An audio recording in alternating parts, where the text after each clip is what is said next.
கர்த்தராகிய இயேசு கிறிஸ்துவின் பரிசுத்தமுள்ள நாமத்துக்கு மகிமை உண்டாவதாக. Glory be to the holy name of the Lord Jesus Christ. அருமையானவர்களே, நம்முடைய விசேஷித்த இந்த வேத பாட கூட்டத்தின் 3ஆம் நாள் மாலை நேரத்தில் நாம் கூடி வந்திருக்கிறோம். Beloved, we are here in the third evening of these special Bible studies being conducted here. உங்களுடைய ஆவலோடு உள்ள உங்களுடைய வருகைக்காக கர்த்தருடைய நாமத்தில் நாங்கள் மிகவும் நன்றியுள்ளவர்களாக இருக்கிறோம். In the name of the Lord, we are all very grateful to you for your attendance here. முதல் நாளிலே இந்த பூமியில் ஜீவிக்கிற எந்த மனுஷனானாலும் அவன் ஒரு உயிர்த்தெழுதலின் நம்பிக்கையோடு ஜீவிக்க வேண்டும். அப்படிப்பட்ட ஒரு நம்பிக்கை இல்லாமல் அவன் ஜீவித்தானால் அவன் தாயின் வயிற்றில் அழிந்து போகிற ஒரு பிண்டத்துக்கு ஒப்பாக இருக்கிறான் என்று வேத வசனத்தின் மூலம் நான் விளங்கிக் கொண்டோம். The first day we saw how every individual must have a hope of the resurrection, without which he is equivalent to a stillborn child. அவன் அழிந்து போகிற ஒரு மிருகத்துக்கும் கூட ஒப்பாக இருக்கிறான். He is equal to a beast that perishes. அருமையானவர்களே, தேவன் மனிதனை அவருடைய சாயலின்படியேயும் அவருடைய ரூபத்தின்படியேயும் ஒரு ஆழமான பெரிய நோக்கத்தோடு சிருஷ்டித்தார் என்பதை இந்த நாட்களிலே நாம் விளங்கி வருகிறோம். We are understanding these days that God created man in his own image and likeness with a profound purpose. மரணம், உயிர்த்தெழுதல் என்பவைகள் மனிதனை தேவன் சிருஷ்டிக்கும் பொழுது கொடுத்த ஆசீர்வாதங்களில் ஒன்று அல்ல என்றும் அவைகள் எப்படி மனிதனுக்குள் பிரவேசித்தன என்பதை குறித்தும் கடந்த நாள் சாயங்கால வேளையில் நாம் தியானிக்கக்கூடியதாக இருந்தது. Yesterday evening we considered how death and resurrection were not initial experiences of man when he was created. We also saw how these experiences came into man. மனிதனால் மரணம் உண்டானது போல மனிதனால் உயிர்த்தெழுதலும் உண்டாயிற்று. For as by man came death, by man came also the resurrection from the dead. ஆதி மனிதனாகிய ஆதாமுக்குள் எல்லாரும் மரித்தார்கள். இப்போது கிறிஸ்து இயேசுவுக்குள் எல்லாரும் உயிர்ப்பிக்கப்பட வேண்டும். For as in the first man Adam all die, even so in Christ shall all be made alive. அப்படினால் மரணம், உயிர்த்தெழுதல் இவைகள் இரண்டும் தேவன் மனிதனுக்கு கொடுத்த ஆசீர்வாதங்கள் அல்ல.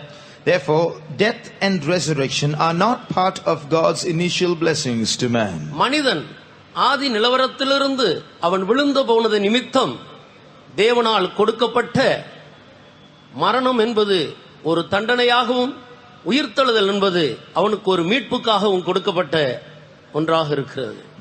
Death is a punishment and resurrection for the sake of man's redemption.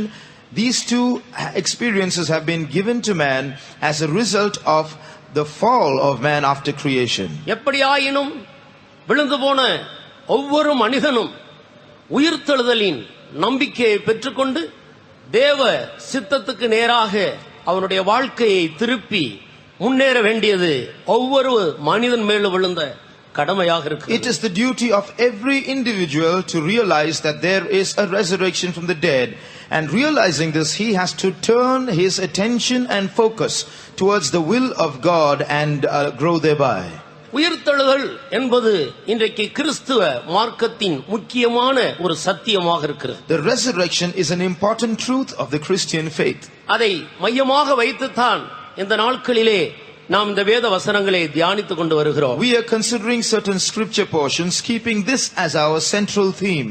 மனிதன் மரித்த பிறகு அவன் உயிர்த்தெழுகிற வரைக்கும் இடையில் உள்ள நாட்களில் மரித்தவர்கள் எங்கு போய் சேருகிறார்கள்? Man dies and then rises again. Between his death and his resurrection, where does he go? எந்த நிலவரத்தில் மரித்தாலும் மரிக்கிற எல்லோரும் ஒரே இடத்துக்கு போய் சேருகிறார்களா என்றால் வேத வசனத்தில் அதற்கு இடமில்லை. Different people die in different ways in different spiritual states.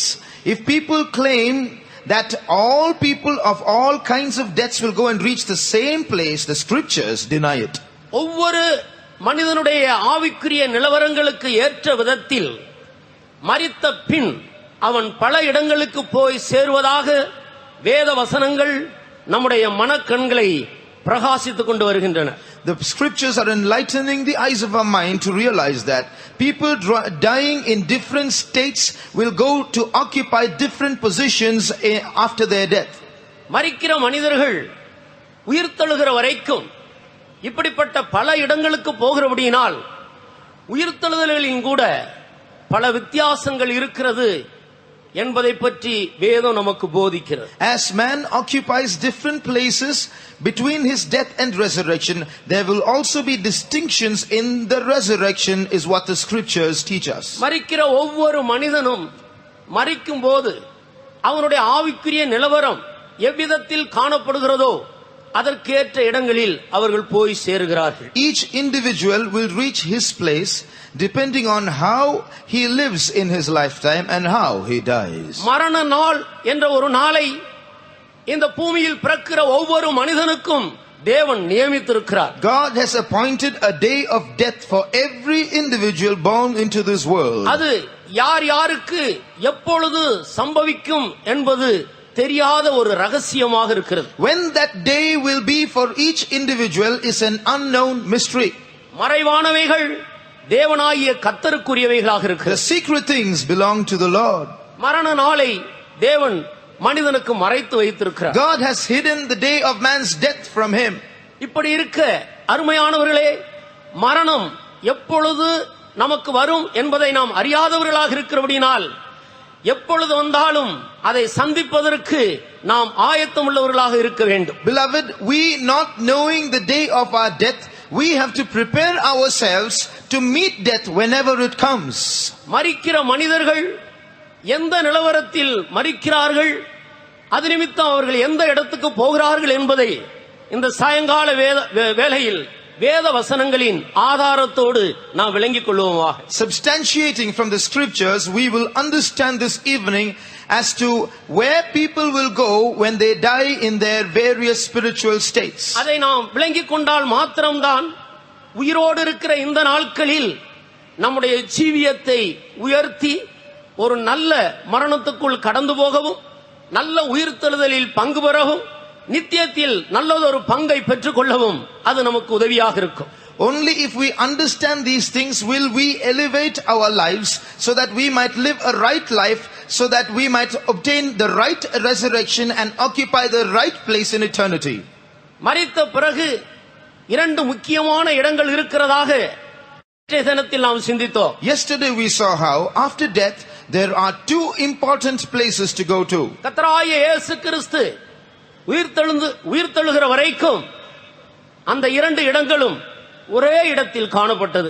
Until the resurrection of Jesus Christ from the dead, these two places were in fact one. ஆனால் இயேசு கிறிஸ்து உயிர்த்தெழுந்த போது அதிலே ஆபிரகாம் மடி என்று அழைக்கப்படுகிற அந்த இடத்தை அவர் மேலே கொண்டு வந்து பரதேசி என்று பெயரிட்டார். The Lord Jesus Christ, when he rose from the dead, that place which was called Abraham's bosom, he took up and it was renamed paradise. தேவனுடைய பார்வையில் நல்ல நிலவரத்தில் மரிக்கிறவர்கள் அந்த பரதேசிக்குள்ளே கடந்து போகிறார்கள். In those who die well in God's sight, they go to that place, that good place called paradise. அதை முதலாம் வானம், இரண்டாம் வானம், மூன்றாம் வானம் என்று பிரித்து நாம் படிக்கலாம். And this paradise comprises the first heaven, the second heaven and the third heaven. தேவனுடைய பார்வையில் சரியில்லாமல் மரிக்கிற மனிதர்கள் வேதனையுள்ள ஒரு இடத்துக்கு கடந்து போகிறார்கள். அதிலேயும் மூன்று பகுதியாக காணப்படுகிறது. Those who live a life displeasing to God, they will go to another place in hell, and that also has three subdivisions. ஒன்று பாதாளம் அல்லது நரகம் என்றும், மற்றொன்று புறம்பான இருள் என்றும், மூன்றாவது அகாத பாதாளம் என்றும் அல்லது பாதாள குழி என்றும் நாம் படிக்கலாம். The first of those three places is hell or the grave. The second is the outer darkness, and the third is the bottomless pit or the hole of the pit. வேத வசனத்தின் வெளிச்சத்தில் இந்த முதலாம் வானத்துக்கு போகிறவர்கள் யார், இரண்டாம் வானத்துக்கு போகிறவர்கள் யார், மூன்றாம் வானத்துக்கு போகிறவர்கள் யார், நரகத்துக்கு போகிறவர்கள் யார், புறம்பான இருளுக்குள்ளே யார் பிரவேசிக்கிறார்கள், அகாத பாதாளம் யாருக்காக வைக்கப்பட்டிருக்கிறது என்பதை நான் விளங்கிக் கொள்ள முடியும். We can understand from the word of God who will go to the first heaven, who will go to the second heaven, who will go to the third heaven, who will go to hell, who will go to the outer darkness, and who will go to the bottomless pit. முதலாவது வேதனையுள்ள அல்லது தேவனுடைய பார்வையில் அவருக்கு பிரியமில்லாமல் ஜீவிக்கிற மனிதர்கள் போகிற இடங்களை குறித்து தியானித்துவிட்டு பிறகு தேவனுக்கு பிரியமான விதத்தில் மரிக்கிறவர்கள் போகிற இடங்களை குறித்து நாம் சிந்திக்கலாம். First of all, we will meditate on those places which those who are living a life displeasing to God go to, and then we will think of those people who live a life pleasing to God, where they go to. கர்த்தருடைய நாமத்துக்கு மகிமை உண்டாகட்டும். Glory be to the name of the Lord. நீங்கள் முதலாவதாக mark எழுதின சுவிசேஷம் 7ஆம் அதிகாரம் 21, 22வது வசனங்களுக்கு நம்முடைய கவனத்தை திருப்புவோம். Let's focus our attention on the gospel according to St. Mark chapter 7 verses 21 and 22. எப்படியெனில் மனுஷருடைய இருதயத்திற்குள்ளிருந்து பொல்லாத சிந்தனைகளும் விபச்சாரங்களும் வேசித்தனங்களும் கொலை பாதகங்களும் களவுகளும் பொருளாசைகளும் துஷ்டத்தனங்களும் கபடும் காமவிகாரமும் வன்கண்ணும் தூஷணமும் பெருமையும் மதிகேடும் புறப்பட்டு வரும். For from within out of the heart of men proceed evil thoughts, adulteries, fornications, murders, thefts, covetousness, wickedness, deceit, lasciviousness, and evil eye, blasphemy, pride, foolishness. பொல்லாங்கானவைகளாகிய இவைகள் எல்லாம் உள்ளத்திலிருந்து புறப்பட்டு மனிதனை தீட்டுப்படுத்துகிறது என்றும் அடுத்த வசனத்தில் நாம் படிக்கிறோம். In the next verse we read, all these evil things come from within and defile the man. எனவே மனிதனை தீட்டுப்படுத்துகிறதான அநேக பாவத்தின் வல்லமைகளை நாம் இங்கே காணக்கூடியதாக இருக்கிறது. Here we read of a list of the powers of sin that defile man. எல்லா பாவத்துக்கும் மூல காரணம் பிசாசு என்பதை நாம் அறிந்திருக்கிறோம். We know well that the root cause, the root reason for every sin is the devil. ஏனென்றால் பாவம் அவனிடத்திலிருந்து தான் புறப்பட்டு வருகிறது. For sin comes from him. அவன் பாவத்தை பிறப்பிக்கிறவனாக இருக்கிறான். He is the one who begets sin. அவன் ஆதி முதல் பாவம் செய்கிறவனாக இருக்கிறான். For he sins from the beginning. சுருக்கமாக சொன்னால் நான் அடிக்கடி இப்படி சொல்லுகிறது உண்டு, பிசாசனுடைய தாய்மொழி பொய், அவனுடைய சொந்த தொழில் பாவம் செய்ய வைப்பது. In brief, as I often say, the mother tongue of the devil is lying, and his job is making people sin. பொய் பேசுகிறவர்கள் பிசாசினால் உண்டாயிருக்கிறார். Those who lie are of the devil. அவன் எப்பொழுது பேசினாலும் தன்னுடைய சொந்தத்தில் எடுத்து பேசுகிறான். Whenever he speaks of himself. ஆனபடியினால் தேவனால் சிருஷ்டிக்கப்பட்டதான மனிதனை தீட்டுப்படுத்துகிறதான இந்த வல்லமைகள் சாத்தானிடத்திலிருந்து புறப்பட்டு வருகிறவைகள் என்பதை தேவ ஜனங்கள் விளங்கிக் கொள்ள வேண்டும். So people of God must understand that these powers that come out of man to defile the man, they proceed from Satan.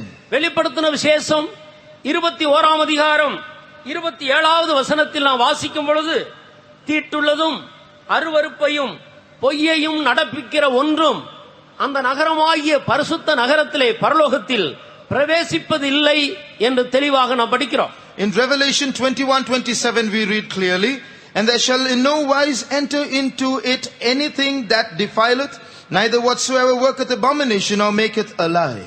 ஆனபடியினால் இங்கே மனிதனை தீட்டுப்படுத்துகிற இந்த எல்லா வல்லமைகளும் ஒரு மனிதனை தேவன் வாசமாயிருக்கிற அந்த பரலோகத்துக்கு கொண்டு போக விடாதபடி அதிலிருந்து அவனை அகற்றி விடுகிறவைகளாக இருக்கிறவைகள் என்பதை நாம் விளங்கிக் கொள்ள வேண்டும். So we must understand that all these sins and powers that attempt to defile man, attempt to make man swerve from his destination towards heaven. இங்கே சொல்லப்பட்டிருக்கிறதான இந்த பாவங்களில் ஏதாயிலும் ஒன்றினால் ஒரு மனிதன் தீட்டுப்பட்டு இருந்தாலும் அவன் தீட்டுப்பட்டவனே. If a man is defiled by any one of these enlisted sins, he is defiled. இவைகள் எல்லாம் வேறு எங்கிருந்தும் மனிதனுக்குள் வருகிறவைகள் அல்ல, மனிதனுடைய இருதயத்துக்குள் இருந்தே புறப்படுகிறவைகளாக இருக்கிறது. All these sins do not proceed from the outside into man, they come from within man himself. என்றைக்கு ஆதி மனிதன் பாவம் செய்தானோ அன்று முதல் மனிதனுக்குள்ளே பாவம் பிரவேசித்து விட்டது. அது அவனுடைய அஸ்திபாரமாக காணப்படுகிறது. From the day man sinned, the first man sinned, from that day onwards, sin entered and found its residence into man, and sin has been his foundation. ஆனபடியினால் பாவங்கள் வெளியிலிருந்து உள்ளே வருகிறவைகள் அல்ல, உள்ளத்திலிருந்தே புறப்படுகிறவைகள் என்பதை நாம் விளங்கிக் கொள்ள வேண்டும். So we must understand that sin does not go in from without, they come out from within.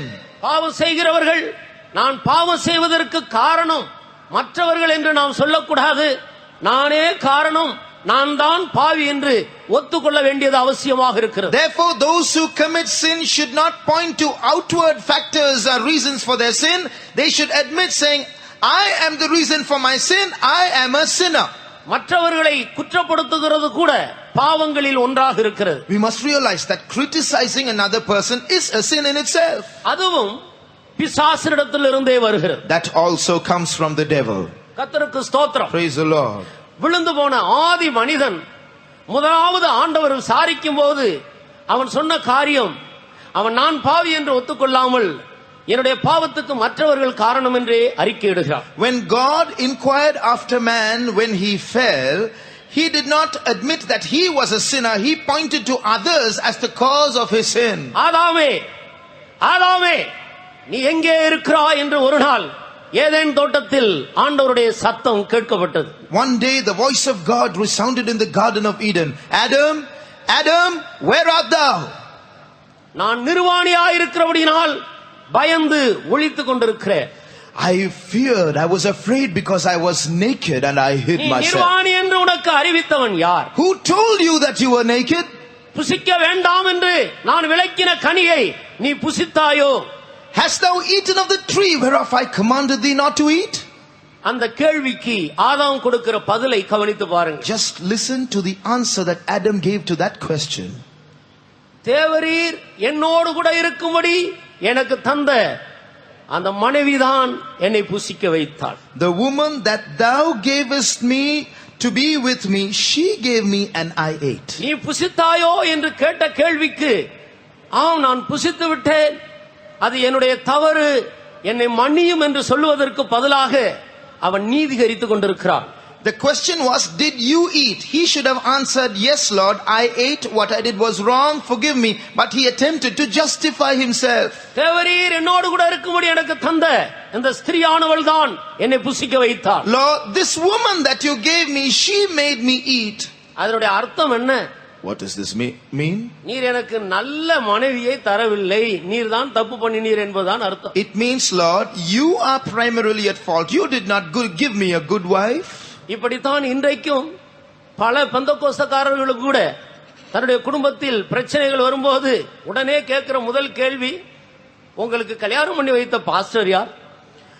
That is why when even Pentecostal believers, when they encounter problems in their families, the first question they ask is, who is the pastor who got you married? அந்த பெண்ணை arrange பண்ணி கொடுத்தவர்கள் யார்? Who is the person who found that girl for you?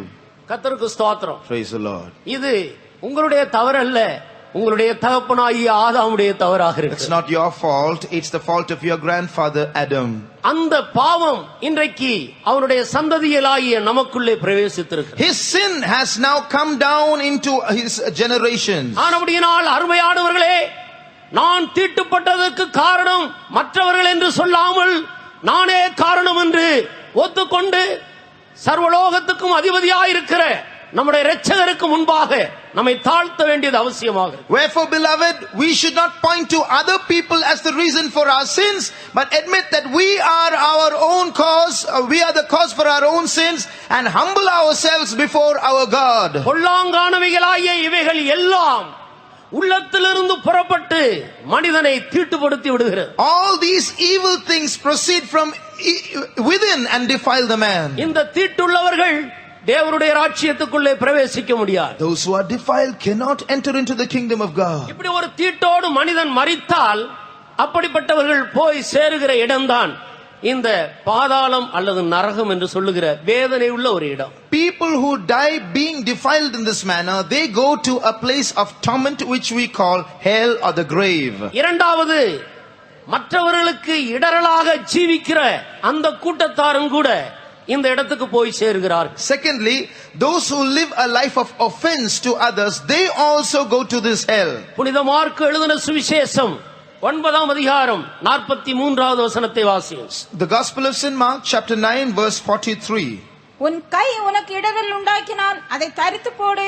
நீ 2 கையுடையவனாய் அவியாத அக்கினியுள்ள நரகத்திலே போவதை பார்க்கிலும் ஊனனாய் ஜீவனுக்குள் பிரவேசிப்பது உனக்கு நலமாயிருக்கும். And if thy hand offend thee, cut it off.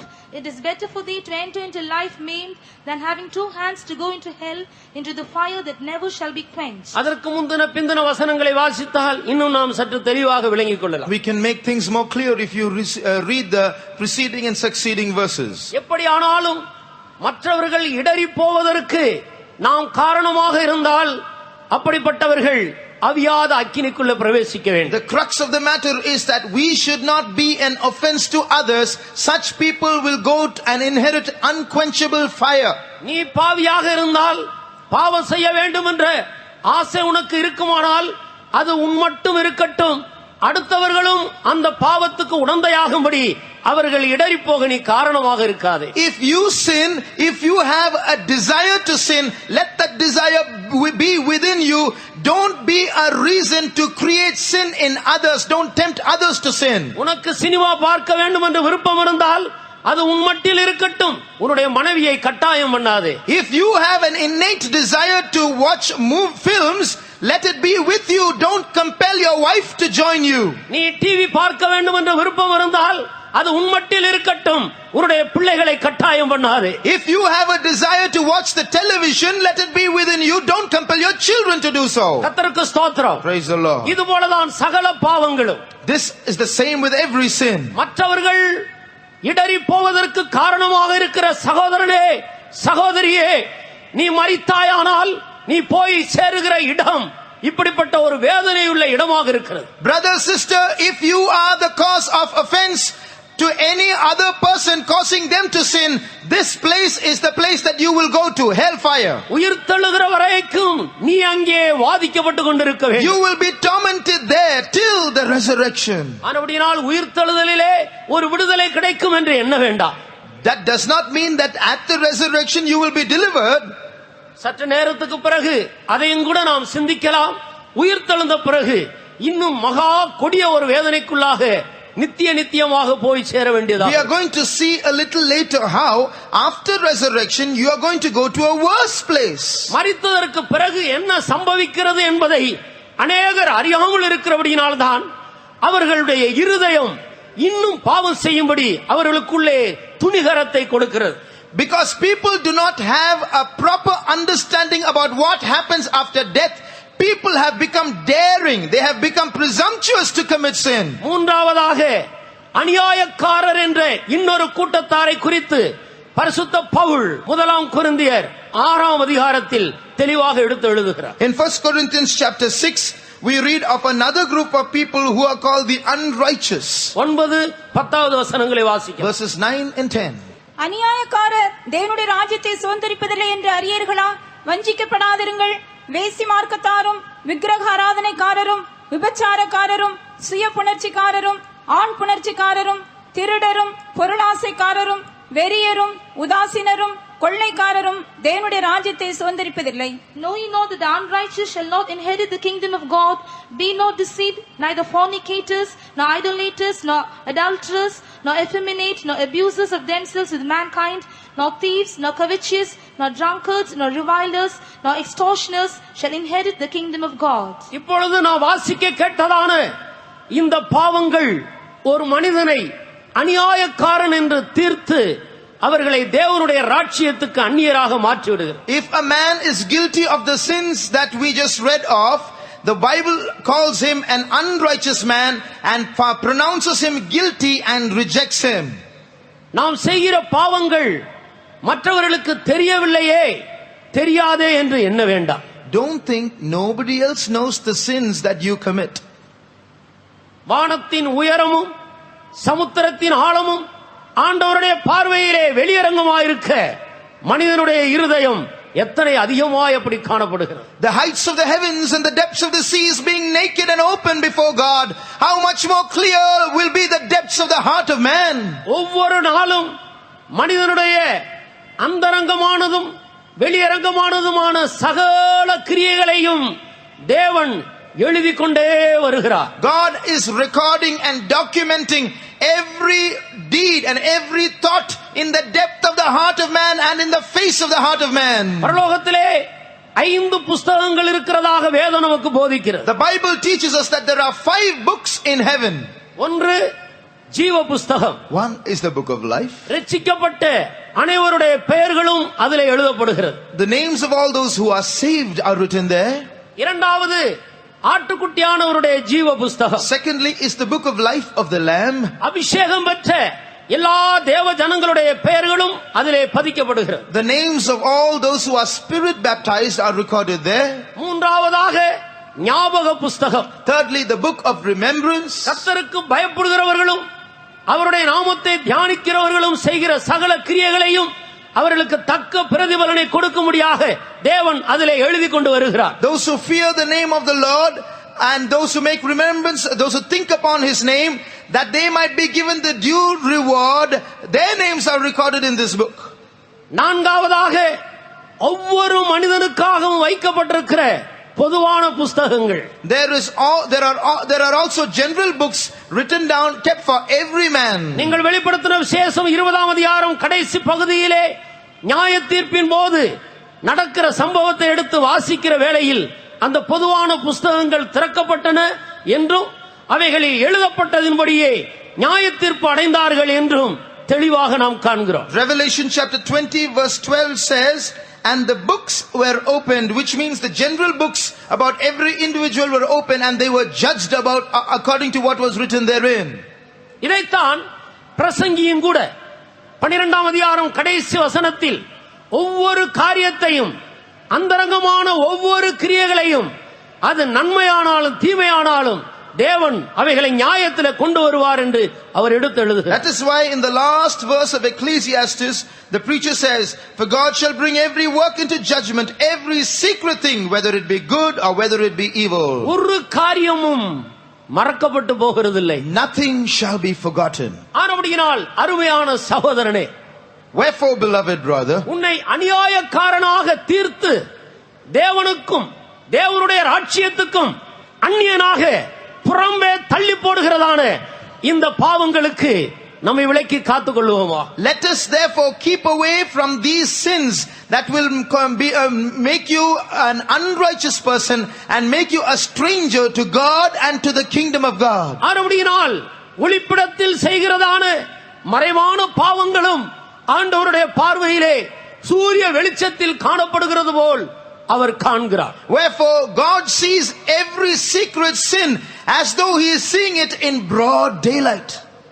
அடுத்ததாக கலாத்தியருக்கு எழுதின நிருபம் 5ஆம் அதிகாரம் 19வது வசனத்தில் மாமிசத்தின் கிரியைகள் வெளியரங்கமாக இருக்கின்றன என்று ஒரு பெரிய பாவ பட்டியலை நாம் பார்க்கிறோம்.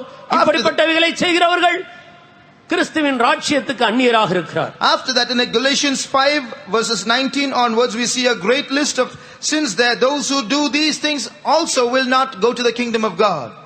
மாம்சத்தின் கிரியைகள் வெளியரங்கமாயிருக்கின்றன.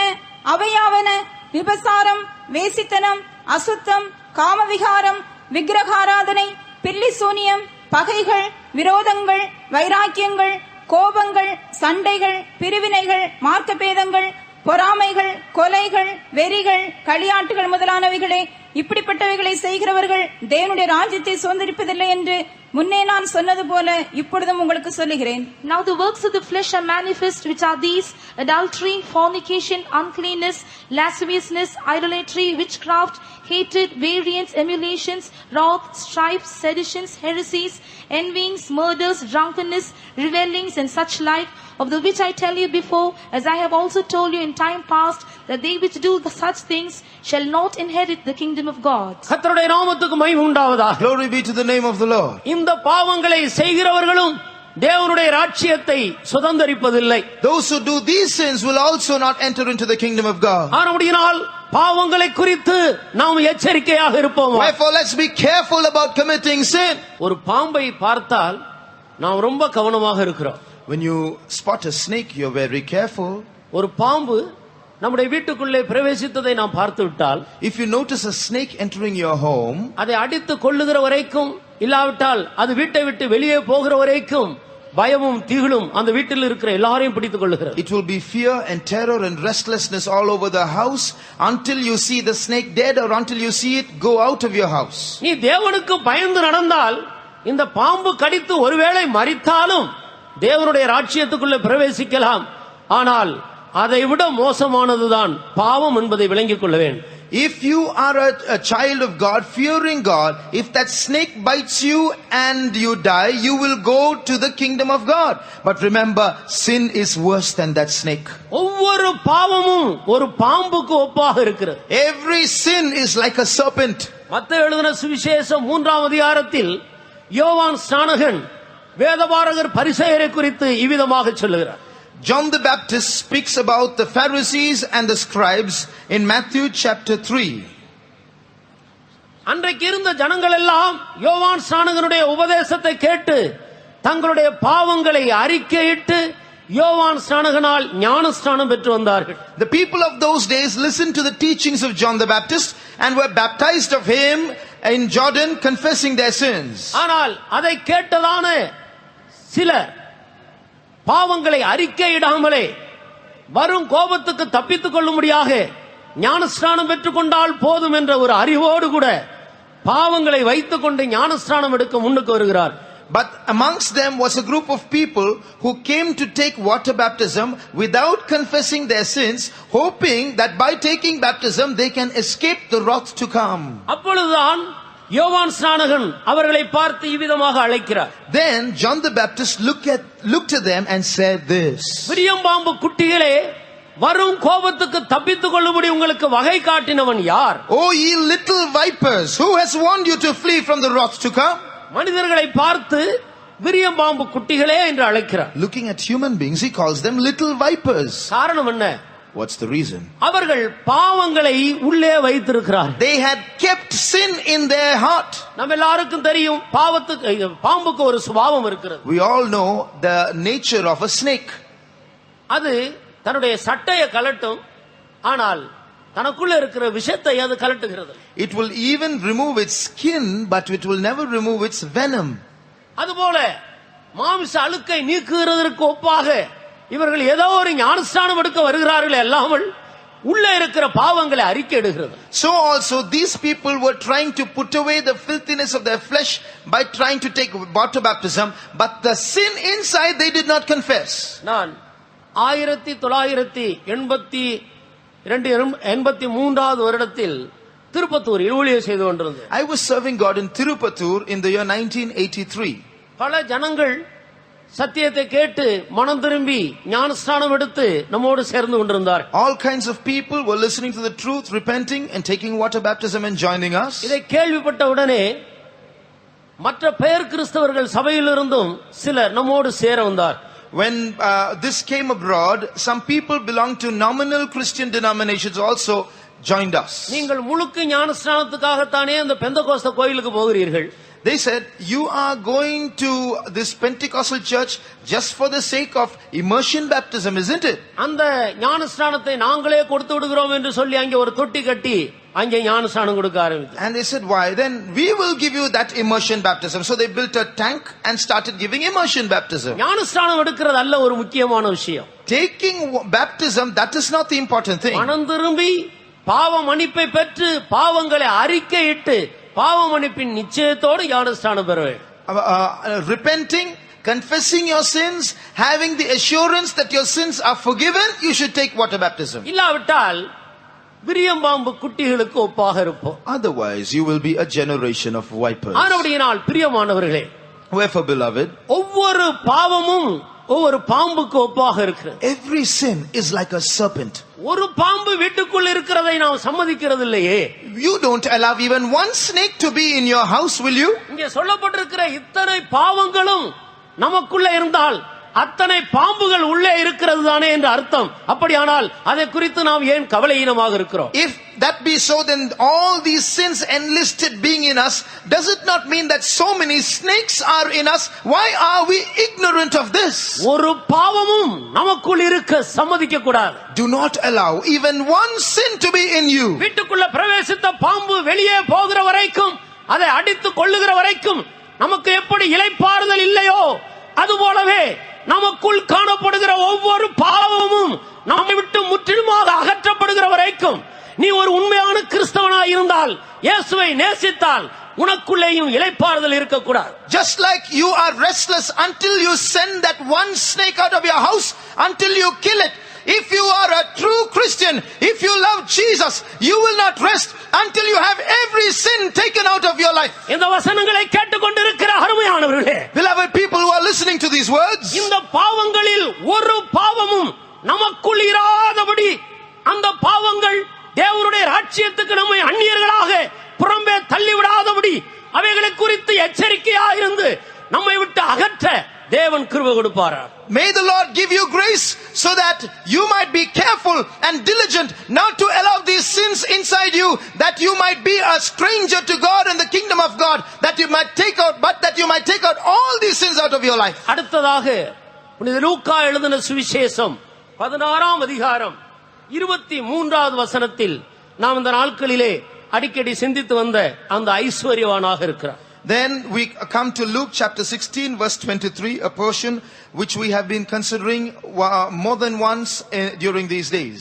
அவன் ஐஸ்வர்யவானாக இருந்து சம்பிரமமாக இந்த பூமியிலே ஜீவித்துக் கொண்டிருந்தான். Here is a rich man who was living sumptuously in this world. அவனுக்கு இந்த பூமியில் இருக்கிற வரைக்கும் தேவன் அவசியமில்லாமல் இருக்கிறது போல காணப்பட்டது. As long as he lived in this world, he did not need God. இன்றைக்கும் அநேகர் அப்படியே இருக்கிறார்கள். There are some people like that today. நல்ல வசதியான வீடு இருக்கிறது, Comfortable homes, நல்ல தொழில், நல்ல வியாபாரம், நல்ல உத்தியோகம் இருக்கிறது, good job, good business, good occupation, ஆடம்பரமான நல்ல வஸ்திரங்கள் இருக்கிறது, fashionable clothes, சம்பிரமமான நல்ல ஆகாரம் உண்டு, luxurious delicacies, நல்ல பிள்ளைகள் இருக்கிறார்கள், good children, நல்ல குடும்ப அமைப்பு இருக்கிறது, the family setup is all well, நல்ல நண்பர்கள் இருக்கிறார்கள், good friends, நல்ல உறவினர்கள் இருக்கிறார்கள், good relatives, பொழுதுபோக்கும்படி அநேக விளையாட்டு கருவிகள் இருக்கிறது, and a lot of games for leisure.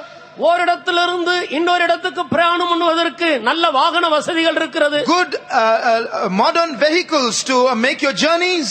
ஒருவேளை வியாதி வந்தால் அதை நன்றாக கவனிப்பதற்கு ஃபேமிலி டாக்டர்ஸ் இருக்கிறார்கள், Good family doctors to attend to you in case you fall sick.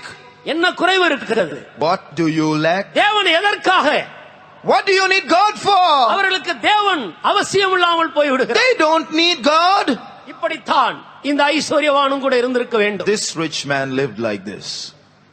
அருமையானவர்களே, Beloved, யோபுவின் புஸ்தகம் 21ஆம் அதிகாரத்துக்கு நம்முடைய கவனத்தை திருப்புவோம். shall we turn our attention to Job chapter 21?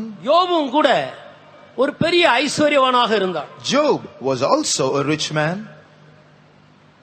அவனுடைய குடும்பத்திலும் ஒரு குறைவு இல்லை. His family also had everything in abundance. ஊத்ஸ் தேசத்திலே அவனைப் போல ஒரு பெரிய மனிதன் வேறு யாரும் கிடையாது. In this land of Luz, there was no one who was greater than him. அந்த தேசத்தில் அவன்தான் விசேஷமான ஒரு மனிதனாக காணப்படுகிறான். And in that land, he was the greatest of people. ஆனால் அவனோ நாள்தோறும் தேவனுக்கு பயந்து பொல்லாப்புக்கு விலகி தன்னுடைய ஜீவியத்தையும் தன்னுடைய குடும்பத்தாருடைய ஜீவியத்தையும் குறித்து கவனம் உள்ளவனாக இருக்கான். But every day he abstained from evil and feared to commit evil, and also maintained his family in the same way. அதே நாட்களில் அதே தேசத்தில் யோபுவினுடைய பார்வையிலே இன்னொரு கூட்டத்தார் ஜீவித்துக் கொண்டிருக்கிறார்கள். In those days, in the same place where Job was, there was another group of people whom Job observed. 21ஆம் அதிகாரம் 7வது வசனத்திலிருந்து சில வசனங்களை வாசியுங்கள். Job chapter 21 verse 7 onwards. துன்மார்க்கர் ஜீவித்து விருத்தராகி வல்லவராவானேன், அவர்களோடும் கூட அவர்கள் சந்ததியார் அவர்களுக்கு முன்பாகவும் அவர்கள் பிள்ளைகள் அவர்கள் கண்களுக்கு முன்பாகவும் திடப்படுகிறார்கள். அவர்கள் வீடுகள் பயமில்லாமல் பத்திரப்பட்டிருக்கும், தேவனுடைய மிலாறு அவர்கள் மேல் வருகிறதில்லை. அவர்களுடைய எருது பொலிந்தால் வீணாய் போகாது. அவர்களுடைய பசு சினை அழியாமல் ஈனுகிறது. அவர்கள் தங்கள் குழந்தைகளை ஒரு மந்தையைப் போல வெளியே போக விடுகிறார்கள். அவர்கள் பிள்ளைகள் குதித்து விளையாடுகிறார்கள். அவர்கள் தம்புரையும் சுரமண்டலத்தையும் எடுத்து பாடி கிண்ணறத்தின் ஓசைக்கு சந்தோஷப்படுகிறார்கள். அவர்கள் செல்வவான்களாய் தங்கள் நாட்களை போக்கி ஒரு க்ஷணப்பொழுதிலே பாதாளத்தில் இறங்குகிறார்கள். ஒரு க்ஷணப்பொழுதிலே பாதாளத்தில் இறங்கி விடுகிறார்கள். They do all this and in a moment they go down to the grave. இவர்கள் மற்றவர்களுக்கு ஏதாயிலும் தவறு செய்ததாக இந்த வசனங்களில் நாம் காண்கிறோமா? Do these verses say that these people did any harm to others? அவர்கள் செல்வவான்களாய் ஜீவிக்கிறார்கள். They were rich. அவர்களுடைய பிள்ளைகள் குதித்து விளையாடுகிறார்கள். Their children would hop about and play. அவர்களுடைய பசு சினை அழியாமல் ஈனுகிறது. Their cows and buffaloes would yield good yield. அவர்களுடைய பிள்ளைகளை ஒரு மந்தையை போல போக விடுகிறார்கள். They would allow their children to go about like a flock. அவர்களுக்கு ஒரு குறைவும் இல்லை. No shortages at all. ஆனால் மரிக்கிற நேரம் வரும்போது, But when the point of death comes, க்ஷணப்பொழுதிலே மரித்து பாதாளத்தில் இறங்கி விடுகிறார். in a moment they are brought down to hell. ஐஸ்வர்யவான்களே கேளுங்கள். Listen, O rich people. உங்களுக்கு வரப்போகிற நிர்பந்தத்து நிமித்தம் நீங்கள் அழ வேண்டிய ஒரு காலத்தில் வந்திருக்கிறீர்கள். You have come to a time where you have to weep and lament because of the great misery that you are going to face. நீங்கள் தேவனுக்கு பயந்து அவருடைய கற்பனைகளை கைக்கொண்டு நடக்க வேண்டும். You have to fear God and keep His commandments. ராயனுடையதை ராயனுக்கு செலுத்த வேண்டும். Render unto Caesar the things which are Caesar's. அரசாங்கத்துக்கு செலுத்த வேண்டிய வரிகளை செலுத்தாமல் ஏமாற்றக்கூடாது. Don't try to fool the government by not giving what they have to get. நீங்கள் தேவனுடைய கற்பனைகளை கைக்கொள்ளும்படியாக உங்களுடைய கவனத்தை திருப்ப வேண்டும். You have to be careful to keep God's commandments. இல்லாவிட்டால் சனப்பொழுதிலே பாதாளத்தில் இறங்க வேண்டிய ஒரு நேரம் வந்து கொண்டிருக்கு. Otherwise, a time is coming when in a moment you will be brought down to the grave. தேவன் உங்களை நேசிக்கிறபடியினால் தன்னுடைய ஜீவனுள்ள தேவ வசனங்களை கொண்டு உங்களை எச்சரிக்கிறார். Because God loves you, He is warning you through His words of life. இந்த கூட்டத்தார் எல்லாரும் நரகம் என்று வேதனைப்படுகிற அந்த இடத்துக்குள்ளே பிரவேசிக்கிறார். All these groups of people will go to that place of pain called hell. இதே வசனத்தில் இன்னொரு கூட்டத்தாரையும் குறித்து நாம் பார்க்கிறோம். In the same verse you read of another group of people. அவர்கள் தம்புருவையும் சுரமண்டலத்தையும் எடுத்து பாடி கிண்ணறத்தின் ஓசைக்கு சந்தோஷப்பட்டு ஜீவிக்கிறார். They take the timbrel and harp and rejoice at the sound of the organ. ஏசாயா தீர்க்கதரிசன புத்தகத்திலேயும் கூட இதை குறித்து நாம் வாசிக்கிறோம். You read about this again in the book of Isaiah, the prophet. 14ஆம் அதிகாரத்தில் நாம் அதை வாசிக்கிறோம். Chapter 14.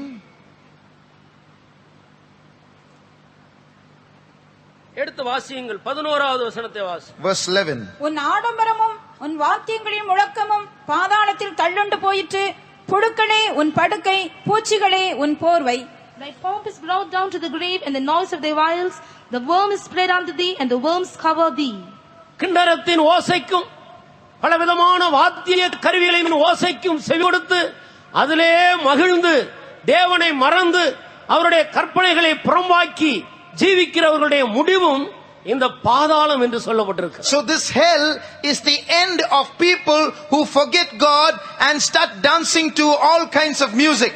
அதே நேரத்தில் தாவீது ஒவ்வொரு நாள் அதிகாலையிலும் வீணையே சுரமண்டலமே விழியுங்கள், நான் அதிகாலையில் விழிப்பேன் என்று சொல்லி வாத்திய கருவிகளை எடுத்து தேவனை ஆடி பாடி துதித்து மகிமைப்படுத்துகிறார். At the same time King David said, rise up O viol, rise up O harp, yea I will rise up early. He took the musical instruments and sang and danced before God early in the morning. உங்களுடைய வாத்திய கருவிகளை தெய்வத்தை மகிமைப்படுத்துகிறதற்காக பிரயோஜனப்படுத்துங்கள். Use your musical instruments to glorify God.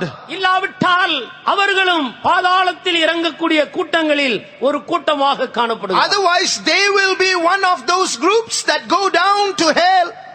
அங்கே புழுக்களே அவர்களுடைய படுக்கையாக இருக்கிறது. The worms will be their bed there. பூச்சிகள் அவர்களுடைய போர்வையாக இருக்கிறது. And the worms will cover them and be a blanket for them. இன்றைக்கு வசதியான கட்டில்களிலே நாம் படுக்கிறோம். Now we sleep on comfortable mattresses. உயர்ந்த மெத்தைகளை உபயோகப்படுத்துகிறோம். Thick foam. நல்ல போர்வைகளை உபயோகப்படுத்துகிறோம். Good counterpanes and sheets. அது தவறு அல்ல. That's not wrong. உபயோகப்படுத்திக் கொண்டு உன் தேவனை மகிமைப்படுத்தி ஜீவிப்பாயா. Use them but live to glorify your God. தேவனை மறந்து அவருடைய கற்பனைகளை புறம்பாக்கி நீ இவைகளிலே திருப்தியா இருந்தால் கடைசியாக நீ போகிற பாதாளத்தில் பூச்சிகளே உன் படுக்கையும் அங்கே இருக்கிற புழுக்களே உனக்கு போர்வையாக மாறிவிடும். If you forget God, abstain from keeping his commandments and roll about in these comforts and luxury, a time will come you will go down to hell and the worms will be your bed and the insects will cover you. ஒரு நிமிடம் கூட நீ இளைப்பாற முடியாது. You will have no rest even for a moment in that bed. இந்த தீர்க்கதரிசன வசனங்களை கேட்கிறவர்களும் வாசிக்கிறவர்களும் கைக்கொள்ளுகிறவர்களும் பாக்கியவான்களாக இருப்பார்களா. Blessed are they that hear these words of prophecy and those who read them and those who keep them. ஏனென்றால் வானத்திலிருந்து பெய்கிற மழை பூமியை நனைத்து விதைக்கிறவனுக்கு விதையையும் புசிக்கிறவனுக்கு ஆகாரத்தையும் கொடுக்கிறது எப்படியோ தேவனுடைய வாயிலிருந்து வரும் வசனமும் அனுப்பப்பட்ட காரியம் ஆகும்படி வாய்க்கும். As the rain cometh down and the snow from heaven and returneth not empty but gives seed to the sower and bread to the eater, so shall my word be that proceedeth out of my mouth, it shall not return unto me void. இந்த வேத வசனங்களை எங்கிருந்து கேட்டுக்கொண்டிருந்தாலும் சரி, கேட்டுக்கொண்டிருக்கிறவர்கள் பாக்கியவான்கள். இந்த வேத வசனமானது அனுப்பப்பட்ட நோக்கத்தை அவர்களிலே நிறைவேற்றி தேவனுடைய ராஜ்யத்துக்குரியவர்களாக மாற்றுவதாக. No matter from where you are listening to the word of God, if you listen, blessed are you. May these words work in you and make you worthy for the kingdom of God. கர்த்தருடைய நாமத்துக்கு மகிமை உண்டாகட்டும். Glory be to the name of the Lord. அடுத்ததாக இரண்டாவது ஒரு இடம் உண்டு, அதுதான் புறம்பான இருள். Secondly, there's another place called the outer darkness. இந்த இடத்துக்கு போகக்கூடியவர்கள் யார்? Who are those who go to this place? அவர்களை குறித்து வேதம் என்ன சொல்லுகிறது? What does the Bible speak about there? மத்தேயு எழுதின சுவிசேஷம் 8ஆம் அதிகாரம் 12வது வசனத்தை வாசி. Matthew chapter 8 verse 12. ராஜ்யத்தின் புத்திரரோ புறம்பான இருளிலே தள்ளப்படுவார்கள், அங்கே அழுகையும் பற்கடிப்பும் உண்டாயிருக்கும் என்று உங்களுக்கு சொல்லுகிறேன் என்றார். But the children of the kingdom shall be cast out into outer darkness, there shall be weeping and gnashing of teeth.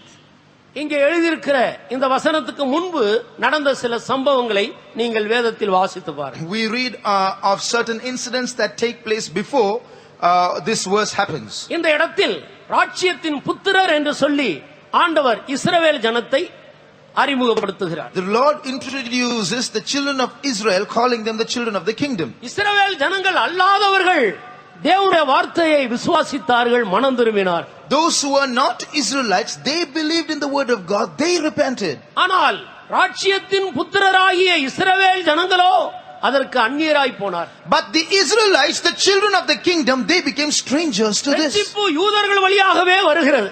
Salvation comes through the Jews. கர்த்தராகிய இயேசு கிறிஸ்து மாமிசத்தின்படி யூத குலத்திலே பிறந்தார். The Lord Jesus Christ, according to the flesh, was born a Jew. ஆனால் அவர்களோ அவரை ஏற்றுக்கொள்ளவில்லை. But they did not receive him. எனவே இந்த புறம்பான இருளிலே இயேசு கிறிஸ்துவை விசுவாசியாத யூதர்கள் தள்ளப்படுகிறார். So the Jews who did not believe in Jesus will be cast there to the outer darkness. பெந்தெகோஸ்தே குடும்பத்தில் பிறந்து வளர்ந்தவனாக இருக்கலாம்.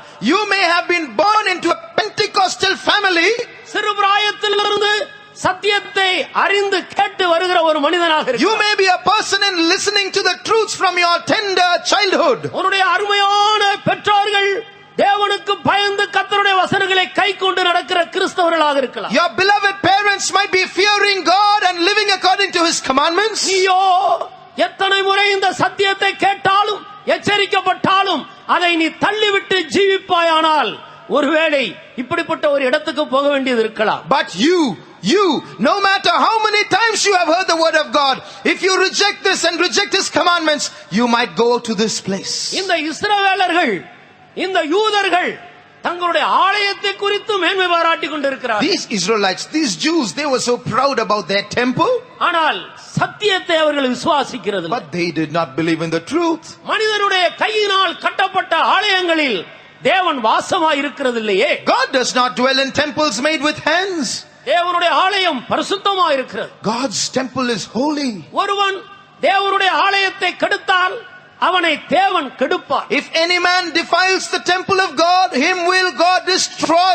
நீங்களே அந்த ஆலயமாக இருக்கிறீர்கள். You are that temple. ஒவ்வொரு மனுஷனும் தேவனுடைய ஆலயமாக இருக்க வேண்டும் என்பதே தேவனுடைய வாஞ்சையாக The இருக்கு. desire of God is that every human being should be his temple. அதுதான் தேவனுடைய சித்தமாக இருக்கு. That's the will of God. கையினால் கட்டப்பட்ட ஆலயங்களில் தேவன் வாசமாய் இருக்கிறதில்லை. God does not dwell in man-made temples. அப்போஸ்தல நடவடிக்கையின் புஸ்தகம் 17ஆம் அதிகாரம் 24வது வசனத்தில் நாம் தெளிவாக இதை வாசிக்கிறோமே. You read that clearly in Acts 17:24. எங்களுடைய ஆலயம் அதனுடைய கோபுரம் மகா பெரியது என்று சொல்லிக் கொண்டிருக்க வேண்டாம். Don't boast in the steeple of your temple, of your place of worship, as to how high it is. எங்களுடைய மதம் பூர்வ காலம் முதல் கொண்டே இருக்கிற பழைய மதம் என்று சொல்லிக் கொண்டிருக்க வேண்டாம். Don't boast saying our religion is one of the oldest religions, you know. எங்களுடைய ஆலயம் விலையேறப்பட்ட கற்களால் அழகாக கட்டப்பட்டிருக்கிறது என்று சொல்லிக் கொண்டிருக்க வேண்டும். Don't boast about the fact that your temple, your place of worship, your church is built of precious stones. யூதர்கள் எல்லாரும் எருசலேம் ஆலயத்தில் போய் தேவனை தொழுது கொண்டு வந்த அந்த நாட்களில் தான் கர்த்தராகிய இயேசு கிறிஸ்து இவ்விதமாக சொல்லுகிறார். This is what the Lord Jesus Christ said in his days when the Jews went to their temple and were worshipping God. நீங்கள் எருசலேம் ஆலயத்தை பெரிதாக சொல்லிக் கொண்டிருக்கிறீர்களே, பிதாவை எங்கும் தொழுது கொள்ளும் காலம் வரும், அது இப்பொழுதே வந்திருக்கிறது. You are boasting about your temple and you are worshipping there, but the time will come and now has come when all men everywhere shall worship the Father. பரிசுத்த ஆவி பெற்ற ஒவ்வொரு மனிதனும் தேவனுடைய ஆலயமாக இருக்கிறார். Every man who has received the Spirit of God is the temple of God. தேவனுடைய ஆலயமாகிய மனிதனுடைய இருதயத்தை தான் மனிதன் விலையேறப்பட்ட சுபாவங்களால் அலங்கரிக்க வேண்டும். Man's heart, which is the temple of God, has to be adorned by precious natures, divine natures. ஆனபடியினால்தான் நம்முடைய ஆலயங்களை நாம் பெரிதாக உயர கட்டி அலங்கரிக்கிறதில்லை. That is why we do not decorate our temples and places of worship. என்னுடைய வீடு சகல ஜனங்களுக்கும் ஜெப வீடு எனப்படும். My house shall be called the house of prayer for all people. நாம் எல்லாரும் கூடி கர்த்தரை அறிகிற அறிவிலே வளரும்படியாக, வேதத்தை தியானிக்கும்படியாக கூடி ஜெபிப்பதற்காக ஒரு இடம் தேவை, அவ்வளவே. To assemble together, to grow in the knowledge of God, to read the scriptures, to pray, we need a structure. That is all. எந்த ஆலயத்திலும் மனிதனுடைய கையினால் கட்டப்பட்ட ஆலயங்களில், அது கிறிஸ்தவ ஆலயமாக இருந்தாலும் சரி, மற்ற எந்த மதத்தின் ஆலயங்களாக இருந்தாலும் சரி, தேவன் அங்கே வாசமாய் இருக்கிறதில்லை. No matter what other place of worship it might be, even if it is a church, God does not dwell there. ஆலயங்களை குறித்து மேன்மை பாராட்ட வேண்டாம். Do not boast in places of worship. அப்படி மேன்மை பாராட்டினதான யூதர்கள் புறம்பான இருளிலே தள்ளப்பட்டு போகிறார். The Jews who boasted in their place of worship were cast to the outer darkness.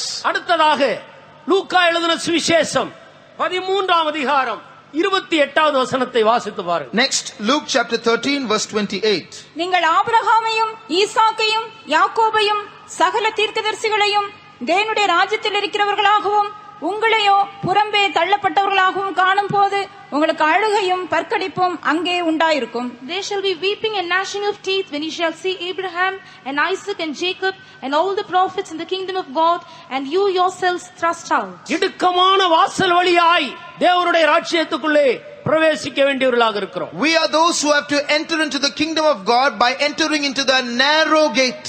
கேட்டுக்கு போகிற வாசல் வழி விரிவும் விசாலமுமாக இருக்கு. The gate that leadeth to destruction is broad, wide. அதனுடைய முடிவு புறம்பான இருள். Its end is the outer darkness. ஆனபடியினால் இடுக்கமான வாசல் வழியாய் பிரவேசிக்க பிரயாசப்படுங்க. So endeavor, labor, strive to enter in through the narrow gate. அருமையான கிறிஸ்தவ நண்பர்களே, Beloved Christian friends, தேவன் எதிர்பார்க்கிற ஒரு கிறிஸ்துவ ஜீவியம் செய்யும்படி ஒப்படைப்போமாக. Surrender to live a life, a Christian life according to God's expectation. எப்படி வேண்டுமானாலும் ஒரு கிறிஸ்துவ ஜீவியம் செய்யலாம் என்று நினைக்க வேண்டாம். இப்படித்தான் ஒரு கிறிஸ்தவன் ஜீவிக்க வேண்டும் என்று தேவன் கொண்டு போகிற இடுக்கமான அந்த வாசல் வழியாக பிரவேசிக்க பிரயாசப்படுங்கள். Don't think you can live any kind of a Christian life. Labor to enter into the straight gate, the narrow gate, realizing that this is the only way to reach the kingdom of God. வாரம் முழுவதும் cinema பார்க்கலாம். You can watch movies all through the week. ஞாயிற்றுக்கிழமை தவறாமல் ஆலயத்துக்கு போய் And வருவோம். every Sunday be regular to go to church. Morning ஆராதனைக்கு போவோம், ஈவினிங் சினிமா தியேட்டருக்கு போவோம். Morning we go to the service, evening we go to the movies. இது பரலோகத்துக்கு கொண்டு போகிற ஒரு கிறிஸ்துவ வாழ்க்கையா? Is this the Christian life that takes you to heaven? Beedi, cigarette, பொடி, இன்னும் பலவிதமான இப்படிப்பட்ட காரியங்களை உபயோகப்படுத்திக் கொண்டு ஒரு கிறிஸ்துவ வாழ்க்கை செய்யலாம் என்று யோசிக்கிறோமா? You think you can smoke cigarettes and consume all kinds of intoxicating stuff and think you can have this and still go to heaven? எப்படி வேண்டுமானாலும் பாவங்களை செய்துவிட்டு அந்த சபை குருமார்களிடத்தில் போய் பாவங்களை அறிக்கையிட்டு நான் ஒரு கிறிஸ்துவ ஜீவியத்தை செய்து கொண்டே இருக்கலாம் என்று நினைக்கிறோமா? You think that you can commit any kind of sin you like and after that go to your priest and confess and then live as you like? சாகிற வரைக்கும் அப்படியே பாவங்களை அறிக்கை செய்து கொண்டே இருக்கலாம், கடைசியாக எப்படியும் பரலோகத்துக்கு போய்விடலாம் என்று நினைக்கிறோமா? Do you think that you can go on confessing your sins like this repetitively and finally go away to heaven? வேத வசனம் என்ன சொல்லுகிறது? What does the Bible say? தன் பாவங்களை அறிக்கையிடுகிறவன் இரக்கம் பெறுவான் என்று சொல்லவில்லை. It does not say he that confesses his sins shall have mercy. தன் பாவங்களை மறைக்கிறவன் வாழ்வடைய மாட்டான். It says he that hideth his sins he will not survive. அவைகளை அறிக்கை செய்து விட்டு விடுகிறவனோ இரக்கம் பெறுவான். But he who confesses and forsakes those sins he will find mercy. இந்த பூமியில் இருக்கும் பொழுதே அறிக்கையிட்டு கொண்டு ஜீவிக்கிற ஒரு கிறிஸ்துவ ஜீவியம் செய்யாமல் அறிக்கையிட்டு விட்டு விட்டு ஜெய ஜீவியம் செய்கிற ஒரு கிறிஸ்துவ ஜீவியம் செய்ய வேண்டும் என்று இடுக்கமான வாசல் உனக்கு போதிக்கும். The narrow gate teaches you not to live a life of going on confessing your sins, but it teaches you to live a life of confessing and forsaking and thereby living a victorious life. வெளிப்படுத்தின விசேஷம் 1ஆம் அதிகாரம் 6வது வசனம் நமக்கு என்ன போதிக்கிறது? What does Revelation 1:6 teach us? நம்மிடத்தில் அன்பு கூர்ந்து நம்முடைய பாவங்கள் அற நம்மை கழுவி பிதாவாகிய தேவனுக்கு முன்பாக நம்மை ராஜாக்களும் ஆசாரியர்களுமாக நிறுத்துகிறார். Unto him that loved us and washed us from all our sins, as in the vernacular, and has made us kings and priests unto God and his Father. பாவங்கள் அற கழுவப்பட்ட ஒரு கிறிஸ்துவ ஜீவியத்தை இந்த பூமியில் ஒவ்வொரு கிறிஸ்தவனும் செய்ய வேண்டும். Every Christian must live a life where he is washed of all his sins. ஒரு பாவத்துக்கும் நீ அடிமையாக இருக்க கூடாது. Don't be a slave to even one sin. இயேசுவினுடைய இரத்தம் சகல பாவங்களை நீக்கி உன்னை சுத்திகரிக்க கூடிய வல்லமையுள்ள இரத்தமாக இருக்கு. The blood of Jesus has sufficient power to cleanse you and purify you from all sin. ஆனபடியினால் அருமையான சகோதரனே சகோதரியே, Wherefore, beloved brothers, ஒரு sisters, இடுக்கமான வாசல் வழியை நீ தெரிந்து கொண்டு அதிலே பிரவேசிக்க பிரயாசப்படு. choose the narrow gate and strive to enter through that gate. உன்னுடைய வழி விரிவான கேட்டுக்கு போகிற அந்த பெரிய வாசலில் இருந்து உன்னை திருப்பிக் கொள்வாயா? Turn away from that broad gate that leads to destruction. அடுத்ததாக மத்தேயு எழுதின சுவிசேஷம் 7ஆம் அதிகாரம் 21வது வசனத்தை வாசியுங்கள். Matthew chapter 7 verse 21. பரலோகத்தில் இருக்கிற என் பிதாவின் சித்தத்தின்படி செய்கிறவனே பரலோக ராஜ்யத்தில் பிரவேசிப்பானே அல்லாமல் என்னை நோக்கி கர்த்தாவே கர்த்தாவே என்று சொல்லுகிறவன் அதில் பிரவேசிப்பதில்லை. Not everyone that saith unto me, Lord, Lord, shall enter into the kingdom of heaven, but he that doeth the will of my Father which is in heaven. அக்கிரம செய்கைக்காரரே என்னை விட்டு அகன்று போங்கள் என்று ஆண்டவர் தள்ளி விடுகிறார். Depart from me, ye that work iniquity, says the Lord, rejecting them. உமது நாமத்தினாலே நாங்கள் தீர்க்க தரிசனம் உரைத்தோ. Lord, we have prophesied in your name. உமது நாமத்தினாலே பிசாசுகளை துரத்தினோம். Lord, we have cast out demons in your name. உம்முடைய நாமத்தினாலே வியாதியஸ்தர்களை சுஸ்தமாக்கினோம். Lord, we have healed the sick in your name. அற்புதங்களை செய்தோம். We have done many wonderful works. எங்களை உமக்கு தெரியாத ஆண்டவரே, Don't you know who we are, Lord? நான் வேறொரு நாமத்தை உச்சரிக்கவில்லை. I have not pronounced any other name. நான் உமது நாமத்தை தான் I உச்சரித்தேன். pronounced your name. ஆண்டவர் சொல்லுகிறார், What does the Lord say? நீங்கள் யார் என்று எனக்கு தெரியாது. I don't know who you are. நீங்கள் அக்கிரம செய்கைக்காரர்கள். You are those who work iniquity. நீங்கள் இவைகளெல்லாம் செய்தது சரிதான். What you did was right. ஆனால் நீங்கள் செய்ய வேண்டிய தேவ சித்தம் என்கிற முக்கியமான பகுதியை விட்டுவிட்டீர். But you have forsaken the important thing that you ought to have done, namely doing the will of God. தேவ சித்தம் செய்கிற கிறிஸ்தவர்கள் மாத்திரம்தான் தேவனுடைய பார்வையிலே இருக்கிறவர்கள். Those who are in God's sight are those who do the will of God. தேவ சித்தம் செய்யாத அனைவரும் புறம்பே தள்ளப்படுகிறார். All the others who do not do the will of God are cast out. அவர்களுடைய முடிவு இந்த புறம்பான இருளாக இருக்கு. Their end will be in the outer darkness. ஏனென்றால் இவர்கள் தேவனுடைய நாமத்தை அறிந்தவர்கள். For they are those who knew the name of the Lord. தேவனுடைய நாமத்தை உச்சரித்தவர்கள். They are those who pronounced the name of God. ஒருவன் தேவனுடைய நாமத்தை உச்சரித்தானால் அநியாயத்தை விட்டு நீங்க கடவன் என்பது அதற்கு முத்திரையாக இருக்கிறது. It is the seal of God that let every man that nameth the name of Christ depart from iniquity. இயேசு கிறிஸ்துவின் நாமத்தை வாயினால் உச்சரிக்கிற மனிதன் முதலாவது அநியாயத்தை விட்டு நீங்கி ஜீவிக்க வேண்டும். A man who pronounces the name of Jesus should first of all forsake iniquity. நீங்கள் பரிசுத்தமுள்ளவர்களாக வேண்டும் என்பதே உங்களை குறித்து தேவனுடைய சித்தமாக இருக்கு. The will of God concerning you is that you should be holy. நீ உன்னுடைய பரிசுத்த ஜீவியத்துக்கு உள்ளும் புறம்புமான பரிசுத்த ஜீவியத்துக்கு முக்கியத்துவம் கொடுக்காமல் பிசாசுகளை துரத்தினாலும் வியாதியஸ்தர்களை சுஸ்தமாக்கினாலும் முடிவு புறம்பான இருளாக இருக்கு. If you do not give primary importance to outward and inward holiness, even if you heal the sick and cast out demons, your place will be the outer darkness. முதலாவது பிசாசுகளை துரத்த பிரயாசப்படாதே. Don't try first of all to cast out devils. உன்னுடைய ஜீவியத்தில் ஒரு சுத்தமான ஜீவியம் செய்யும்படி முதலாவது பிரயாசப்படு. First of all, labor to keep your house, your life in sanctity. உன் பாத்திரத்தின் உள்புறத்தை முதலாவது சுத்தமாக்கு. First of all, clean the inside of your vessel. அதன் பிறகு பிசாசுகளை துரத்து. After that, cast out devils. அதன் பிறகு வியாதியஸ்தர்களை சுஸ்தமாக்கு. After that, heal the sick. அதன் பிறகு நீ அற்புதங்களை செய். After that, perform wonders. அதன் பிறகு தீர்க்கதரிசன உரைப்பாய். After that, prophesy. அப்போது நீ தேவனுடைய பார்வையிலே அவருடைய சித்தத்தின் மத்தியில் இருக்கிறாய். Then you will be within God's sight, in the center of His will. நான் பரிசுத்தர், I am holy. நீங்களும் என்னை ஏற்றுக்கொண்டு எனக்கு ஏற்ற பரிசுத்தர்களாயிருங்கள்.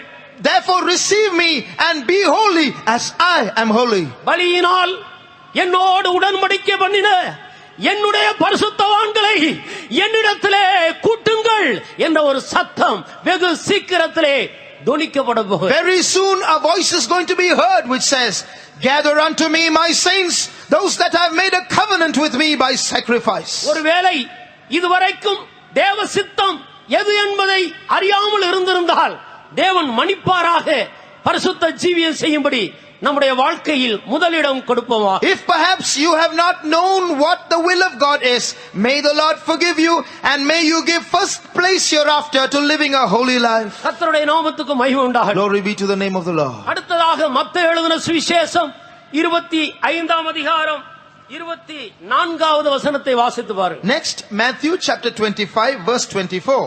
தாளந்தை புதைத்து வைத்த ஒரு மனிதனை பார்த்து ஆண்டவர் இவ்விதமாக சொல்லுகிறார். This is what the Lord tells a man who buried his talent. ஒரு தாளந்தை வாங்கினவன் வந்து, ஆண்டவனே, நீர் விதைக்காத இடத்தில் அறுக்கிறவரும் தெளிக்காத இடத்தில் சேர்க்கிறவருமான கடினமுள்ள மனுஷன் என்று அறிவேன். Then he which had received the 1 talent came and said, Lord, I knew thee, that thou art a hard man, reaping where thou hast not sown, and gathering where thou hast not strawed. தொடர்ந்து வாசியுங்கள். ஆகையால் நான் பயந்து போய் உமது தாளந்தை நிலத்தில் புதைத்து வைத்தேன். இதோ உம்முடையதை வாங்கிக் கொள்ளும் என்றான். அவனுடைய எஜமான் பிரதியுத்தரமாக, பொல்லாதவனும் சோம்பனுமான ஊழியக்காரனே, நான் விதைக்காத இடத்தில் அறுக்கிறவன் என்றும் தெளிக்காத இடத்தில் சேர்க்கிறவன் என்றும் அறிந்திருந்தாயே. அப்படியானால் நீ என் பணத்தை காசுக்காரர் வசத்தில் போட்டு வைக்க வேண்டியதாயிருந்தது. அப்பொழுது நான் வந்து என்னுடையதை வட்டியோடே வாங்கிக் கொள்வேனே என்று சொல்லி அவனிடத்தில் இருக்கிற தாளந்தை எடுத்து 10 தாளந்துள்ளவனுக்கு கொடுங்கள். உள்ளவன் எவனோ அவனுக்கு கொடுக்கப்படும், பரிபூர்ணமும் அடைவான். இல்லாதவனிடத்திலிருந்து உள்ளதும் எடுத்துக் கொள்ளப்படும். பிரயோஜனமற்ற ஊழியக்காரனாகிய இவனை புறம்பான இருளிலே தள்ளி போடுங்கள், அங்கே அழுகையும் பற்கடிப்பும் உண்டாயிருக்கும் என்றான். கர்த்தருக்கு ஸ்தோத்திரம். Praise the Lord. தாளந்தை புதைத்து போட்ட இந்த மனிதனை புறம்பான இருளிலே தள்ளுங்கள் என்று ஆண்டவர் சொல்லுகிறார். Throw that man into the outer darkness who buried his talent.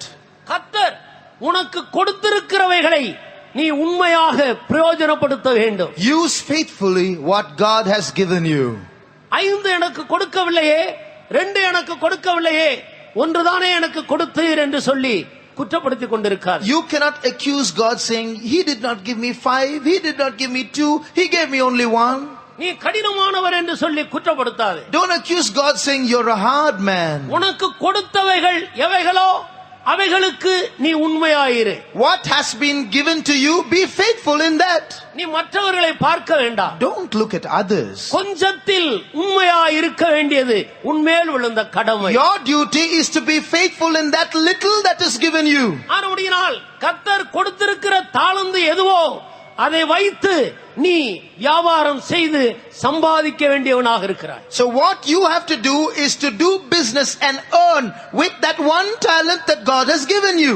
ஜெபிக்கிற கிருபை இருந்தால் அதை நீங்கள் பிரயோஜனப்படுத்திக் கொண்டே இருங்கள். Do you have the grace to pray? Make use of it. தீர்க்கதரிசனம் சொல்லுகிற கிருபை இருந்தால் மற்றவர்களுக்கு பிரயோஜனம் உண்டாகும்படி சொல்லிக்கொண்டே இருங்கள். Do you have the grace to prophesy? Keep using it that others may be edified. ஆத்துமாக்களை சந்திக்கிற கிருபை இருந்தால் சந்தித்துக் கொண்டே இருங்கள். Do you have the grace to visit souls? Keep doing it. கர்த்தர் என்ன கொடுத்திருக்கிறாரோ அவைகளிலே உண்மையாயிருக்க பிரயாசப்படுங்கள். Labor to be faithful in that which God has given you. அதை பிரயோஜனப்படுத்தாமல் இருந்து நீ குற்றச்சாட்டி கொண்டு இருந்தாயானால், If you do not use these talents and keep accusing God, நியாயத்தீர்ப்பு வரும்போது பொல்லாதவனாகிய இவனை புறம்பான இருளிலே தள்ளுங்கள் என்று. when judgment comes, throw this wicked slothful servant into the outer darkness. மத்தேயு எழுதின சுவிசேஷம் 23ஆம் அதிகாரம் 23வது வசனத்திலே மாயக்காரரை குறித்து படிக்கிறோம். In Matthew 23:23, you read of the hypocrites.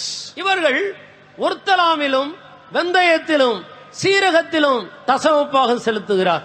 They pay tithe of mint and anise and cumin. ஆனால் அதே நேரத்தில் விசேஷித்தவளாகிய நீதியையும் இரக்கத்தையும் விசுவாசத்தையும் விட்டுவிட்டு ஜீவிக்கிறார். But they have omitted more important matters like judgment, mercy and faith. மாயக்காரருடைய பங்கு என்ன? What is the portion of the hypocrites? வேதத்தில் மாயக்காரரை குறித்து பல இடங்களிலே வாசிக்கிறோம். We read of the hypocrites in various parts of the scripture. அவர்கள் எல்லாருடைய பங்கும் இந்த புறம்பான இருளாக இருக்கும். All these hypocrites will go to the outer darkness. வேதத்தை வாசித்தால் நாம் அதை விளங்கிக் கொள்ளலாம். You can understand it from the scriptures. யூதாவின் புஸ்தகம் 6வது வசனத்தில் ஆதி மேன்மையை காத்துக்கொள்ளாதவர்களுடைய முடிவும் அப்படியே காணப்படுகிறது. In Jude 6வது வசனம் verse 6, you read of those who did not keep their first estate. ஆனபடியினால் இந்த எல்லா கூட்டத்தாரும் புறம்பான இருளுக்குள்ளே போகிறார். So all these groups go to the outer darkness.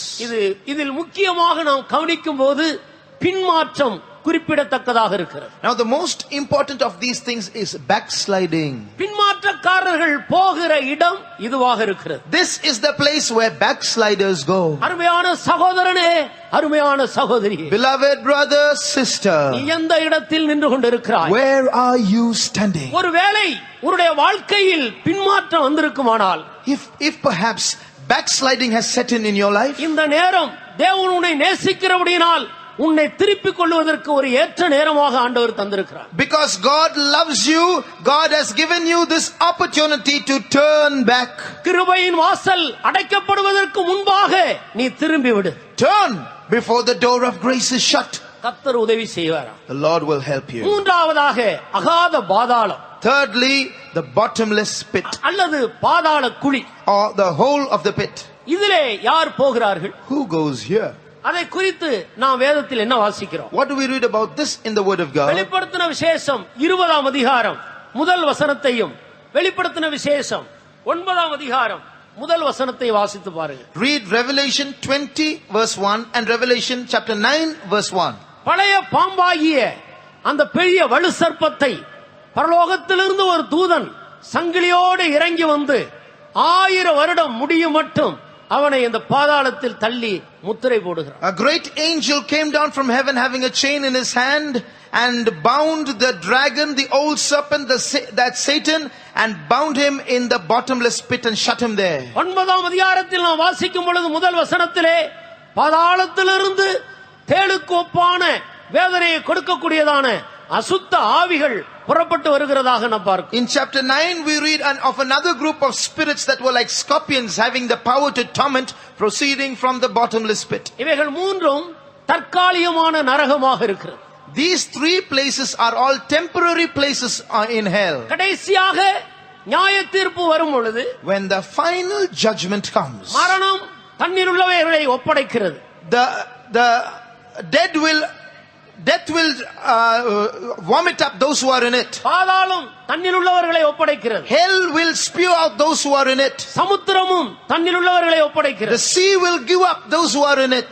அவர்கள் எல்லாரும் நியாயம் தீர்க்கப்பட்டு அக்கினியும் கந்தகமும் எரிகிற அந்த நித்திய ஆக்கினைக்குள்ளே போய் சேருகிறார். They will all together be cast into that lake that burns with fire and brimstone called the lake of fire. அதுதான் நிரந்தரமான ஒரு நரகமாக இருக்கு. That is permanent hell. கர்த்தருக்கு ஸ்தோத்திரம். Praise the Lord.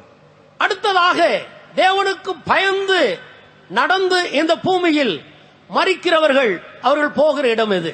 Next, which is the place that those who fear God and keep His commandments go to? பரதேசி என்று அழைக்கப்படுகிற இந்த முதலாம் வானம், இரண்டாம் வானம், மூன்றாம் வானம் என்றதான இந்த 3 இடங்களில் அவர்கள் அவர்களுடைய ஆவிக்குரிய நிலவரத்துக்கு ஏற்ற விதத்தில் போய் சேருகிறார். According to their spiritual state, they will go to either the first heaven or the second heaven or the third heaven, which are all in the paradise. சமயம் குறைவாக இருக்கிறபடியால் நான் முக்கியமான ஒரு சில காரியங்களை சொல்லிவிடுகிறேன், நீங்கள் அதை குறித்துக் கொள்ளுங்கள். Because time is short, I will only give you the important things here. Please jot them down. இங்கே 2 கொரிந்தியர் 12ஆம் அதிகாரம் முதல் வசனத்தை எடுத்து வாசி. 2 Corinthians chapter 12 verse 1. மேன்மை பாராட்டுகிறது எனக்கு தகுதி அல்லவே, ஆகிலும் கர்த்தர் அருளிய தரிசனங்களையும் வெளிப்படுத்தல்களையும் சொல்லுகிறேன். It is not expedient for me doubtless to glory. I will come to visions and revelations of the Lord. கிறிஸ்துவுக்குள்ளான ஒரு மனுஷனை நான் அறிவேன். I knew of a man in Christ. அடுத்த வசனத்திலே நாம் அப்படி You வாசிக்கிறோம். read that in the next verse. அவன் 14 வருஷத்துக்கு முன்பாக 14 years ago, 3ஆம் வானம் வரைக்கும் எடுத்துக்கொள்ளப்பட்டான். he was taken up to the third heaven. அவன் சரீரத்தில் இருந்தானோ புறம்பே இருந்தானோ எனக்கு தெரியாது. Whether he was there physically or not, I don't know. ஆனால் அந்த மனிதன் பரதேசிக்குள் போனான் என்பதை அறிவேன். But I know that he was caught up into paradise. எனவே பரதேசி என்ற ஒரு இடத்தில் 3வது வானம் என்ற ஒரு இடம் இருக்கிறது. So in that paradise is a place called the third heaven. ஆனபடியால் ஏற்கனவே முதலாம் வானம் 2வது வானத்தை கடந்துதான் இவர்கள் 3ஆம் வானத்துக்குள்ளே It பிரவேசித்திருக்கிறார்கள். goes without saying that he must have crossed the first heaven and the second heaven before reaching the third. அது ஒரு இளைப்பாறுகிற இடமாக இருக்கு. These are all places of rest. கர்த்தருக்கு ஸ்தோத்திரம். Praise the Lord. இன்றே என்னோடு கூட பரதேசியில் இளைப்பாறுவாய். Today thou shalt rest with me in paradise. வெளிப்படுத்தின விசேஷம் 14ஆம் அதிகாரம் 13வது வசனத்தில் என்ன வாசிக்கிறோம்? Revelation 14:13, what do you read? இந்த இடத்துக்கு யார் போகிறார்கள்? Who goes there? கிறிஸ்துவுக்குள் மரிக்கிறவர்கள் பாக்கியவான்கள். Blessed are the dead that die in the Lord. கர்த்தருக்குள் மரிக்கிறவர்கள் பாக்கியவான்கள். Blessed are those who die in the Lord. அவர்கள் தங்களுடைய பிரயாசங்களை விட்டு ஓய்ந்து இளைப்பாறுகிறார்கள். They shall rest from all their labors. இந்த 3வது வானத்துக்கு போகிறவர்கள் கர்த்தருக்குள்ளே மரிக்கிறவர்கள். So those who go to the third heaven are those who die in the Lord. இவர்கள் யார்? Who are they? இவர்கள்தான் கிறிஸ்துவுக்கு வெளியே இருந்து அவருடைய இரத்தத்தினால் கழுவப்பட்டு அவருக்கு சமீபமாக வந்து சரியான ஞானஸ்நானம் பெற்று கிறிஸ்துவுக்குள் வந்து அபிஷேகம் பெற்று அதன் மூலமாக தாங்கள் கிறிஸ்துவுக்குள்ளும் கிறிஸ்து தங்களுக்குள்ளுமான ஒரு ஆழமான ஐக்கியத்துக்குள் ஜீவித்து கிறிஸ்துவுக்குள்ளேயே ஒரு நிறைவான வளர்ச்சியை பெற்று கர்த்தருக்குள் மரிக்கிற பரிசுத்தவான். They are the children who were once far away from God, but came nigh unto God by the blood of Christ, and came into Christ through water baptism, and had the experience of coming into Christ, and Christ coming into them through the baptism of the Holy Spirit, and also reached the fullness of the stature of Christ, being in Christ, and thereafter they died in Christ. They are the ones who go there. கிறிஸ்துவின் நிறைவான வளர்ச்சியை பெற்றுக்கொள்ளும்படி தேவனால் அழைக்கப்பட்ட சரியான அப்போஸ்தல பிரதிஷ்டை உள்ள தேவ ஊழியர்களுக்கு தங்களை ஒப்பு கொடுத்து ஜீவித்தவர்கள். They are those who surrendered themselves to the true apostles so that they might reach the fullness of the stature of Christ. அவைகளை குறித்து தெளிவாக கர்த்தருக்கு சித்தமானால் நாளைய தினத்தில் நாம் சிந்திக்கலாம். God willing, we will understand this more clearly tomorrow. இவர்கள் மூன்றாம் வானத்துக்குள் பிரவேசிக்கிறார்கள். They will enter into the third heaven. அவர்களுடைய உயிர்த்தெழுதலின் நாள் வருகிற வரைக்கும் அங்கே இளைப்பாறிக் கொண்டிருக்கிறார்கள். And there they will rest till the day of their resurrection. இரண்டாவது வானத்தில் பிரவேசிக்கிறவர்கள் யார்? Secondly, who goes into the second heaven? நீங்கள் தானியேலின் புத்தகத்தை எடுத்து கடைசி அதிகாரம் கடைசி வசனத்தில் வாசித்தால், Turn to the last verse of the last chapter of the book of Daniel. நீயோ என்றால் முடிவு வருமட்டும் நீ இளைப்பாறிக் கொண்டிருந்து உன் நாட்களின் முடிவிலே உன் சுதந்திர வீதத்துக்கு எழுந்திருப்பாய். But go thou thy way till the end be, for thou shalt rest and stand in thy lot at the end of thy days. கர்த்தருக்கு ஸ்தோத்திரம். Praise the Lord. கர்த்தருடைய வருகையிலே இந்த மூன்றாவது வானத்துக்குள் இருக்கிறவர்களுடைய உயிர்த்தெழுதல் முடிவடைந்து விடுகிறது. The resurrection of those who are in the third heaven will take place at the coming of the Lord. இரண்டாம் வானத்துக்குள் இருக்கிறவர்கள் அங்கே வருகிறதில்லை. But those who are in the second heaven will not be resurrected at that time. அவர்களுடைய சுதந்திர வீதத்துக்காக காத்து கொண்டிருக்கிறார்கள். They have to wait for their lot, for their turn. இதிலிருந்து நாம் விளங்கிக் கொள்கிறோம், பழைய ஏற்பாட்டு பரிசுத்தவான்களும் பழைய இரத்த சாட்சிகளும் இளைப்பாறுகிற ஒரு இடம்தான் இந்த இரண்டாம் வானமாக இருக்கு. From this we understand that this second heaven is a place where the Old Testament saints and the martyrs rest. இவர்கள் யாரும் கர்த்தராகிய இயேசு கிறிஸ்துவினுடைய மனவாட்டியில் சேர்ந்தவர்கள் அல்ல. They do not belong to the bride of Christ. பொதுவான இரத்த சாட்சிகள், the general martyrs, பழைய ஏற்பாட்டு பரிசுத்தவான்கள், the Old Testament saints, உபத்திரவ காலத்து இரத்த the சாட்சிகள், martyrs of the tribulation period. இந்த மூன்று கூட்டத்தாரும் இரண்டாவது வானத்தில் போய் இளைப்பாறிக் கொண்டிருக்கிறார்கள். These three groups will go and rest in the second heaven. கர்த்தருக்கு ஸ்தோத்திரம். Praise the Lord. முதலாவது வானம் என்ற ஒரு வானம் இருக்கிறது. There is a first heaven. அந்த வானத்திலே ரட்சிக்கப்பட்ட எல்லாரும் அங்கு போய் இளைப்பாறுகிறார்கள். All those who are saved will go and rest there. இப்படி பரதேசிக்குள் மூன்று வானங்கள் காணப்படுகிறது. So even in paradise there are three heavens. அதுபோலவே தற்காலிகமான நரகத்திலும் மூன்று ஸ்தலங்கள் உண்டு. So also in the temporary place called hell there are three places. உயிர்த்தெழுதல், அவர்களுடைய உயிர்த்தெழுதல் வந்து நியாயம் தீர்க்கப்படுகிற வரைக்கும் அவர்களில் சிலர் அங்கே இருப்பார்கள். So these people will be in these places till their turn of resurrection comes, till they are judged. சிலரோ நியாய தீர்ப்புக்கு முந்திக் கொள்கிறார்கள். Some go ahead of judgment. அவர்களுடைய உயிர்த்தெழுதல் அதற்கு முன்பாக சம்பவிக்கிறது. Their resurrection is before judgment. இந்த எல்லா கூட்டத்தாரும் எந்தெந்த நாட்களில் எப்படி அவர்கள் உயிர்த்தெழுந்து தங்களுடைய சுதந்திர வீதத்தை அடைகிறார்கள் என்பதை இனி நாம் சிந்திக்கலாம். How these various groups will be resurrected in their various orders and how they stand in their lot, we will meditate. வேதத்தை நாம் வாசிக்கும் பொழுது, when we read the scriptures, உயிர்த்தெழுதலிலே பல வரிசைகள் இருக்கிறதாக வேதம் தெளிவுபடுத்துகிறது. the Bible tells clearly that there are various orders in resurrection. அதிலே முதற் பலனானவர் கிறிஸ்து. Christ is the first fruits. முதலாம் கொரிந்தியர் 15ஆம் அதிகாரத்துக்கு கவனத்தை திருப்புவோமாக. Let's turn our attention to 1 Corinthians chapter 15, 20வது வசனத்தை வாசி. verse 20. கிறிஸ்துவோ மரித்தோரிலிருந்து எழுந்து நித்திரையடைந்தவர்களில் முதற்பலனானார். But now is Christ risen from the dead and become the first fruits of them that slept. 23வது வசனத்தை வாசி. 23. அவனவன் தன் வரிசையிலே உயிர்ப்பிக்கப்படுவான். முதற்பலனானவர் கிறிஸ்து, பின்பு அவர் வருகையில் அவருடையவர்கள் உயிர்ப்பிக்கப்படுவார்கள். அவனவன் தன் வரிசையில் உயிர்ப்பிக்கப்படுவான். Every man will rise up in his order. அருமையானவர்களே, Beloved, இதிலிருந்து உயிர்த்தெழுதல்களில் பல வரிசைகள் இருக்கிறது என்பது தெளிவாகிறது. From this we understand that in the resurrection there are various orders. அதை குறித்து நாளைய தினத்தில் தெளிவாக நாம் படிக்கலாம். Tomorrow we will study this clearly. ஆனால் எப்படியானாலும் முதற் பலனானவர் கிறிஸ்துவாக இருக்கிறார். But the first fruits of those who rose up is Christ. புதிய ஏற்பாட்டு காலத்தில் சம்பவிக்கிற எல்லாம் பழைய ஏற்பாட்டு காலத்தில் நிழலாட்டமாக சொல்லப்பட்டு வருகிறது. All that takes place in the New Testament is written down in shadow form in the Old Testament. உயிர்த்தெழுதலை குறித்தும் பழைய ஏற்பாட்டு காலத்தில் நாம் படிக்கலாம். We read about the resurrection in the Old Testament also. நீங்கள் லேவியராகமம் 23ஆம் அதிகாரத்தை எடுத்து வாசித்தால், Turn to Leviticus chapter 23. அந்த அதிகாரம் முழுவதையும் நிதானித்து நீங்கள் வாசிக்கும் பொழுது, When you read that whole chapter carefully, அங்கே கர்த்தராகிய இயேசு கிறிஸ்து முதற் பலனாக உயிர்த்தெழுந்ததற்கு நிழலாட்டமாக வேளாண்மையிலே அந்த கதிர்க்கட்டு முதலாவது கொண்டு வரப்படுகிறது. as a shadow of Jesus rising up from the dead, we see how in the harvest a sheaf is brought.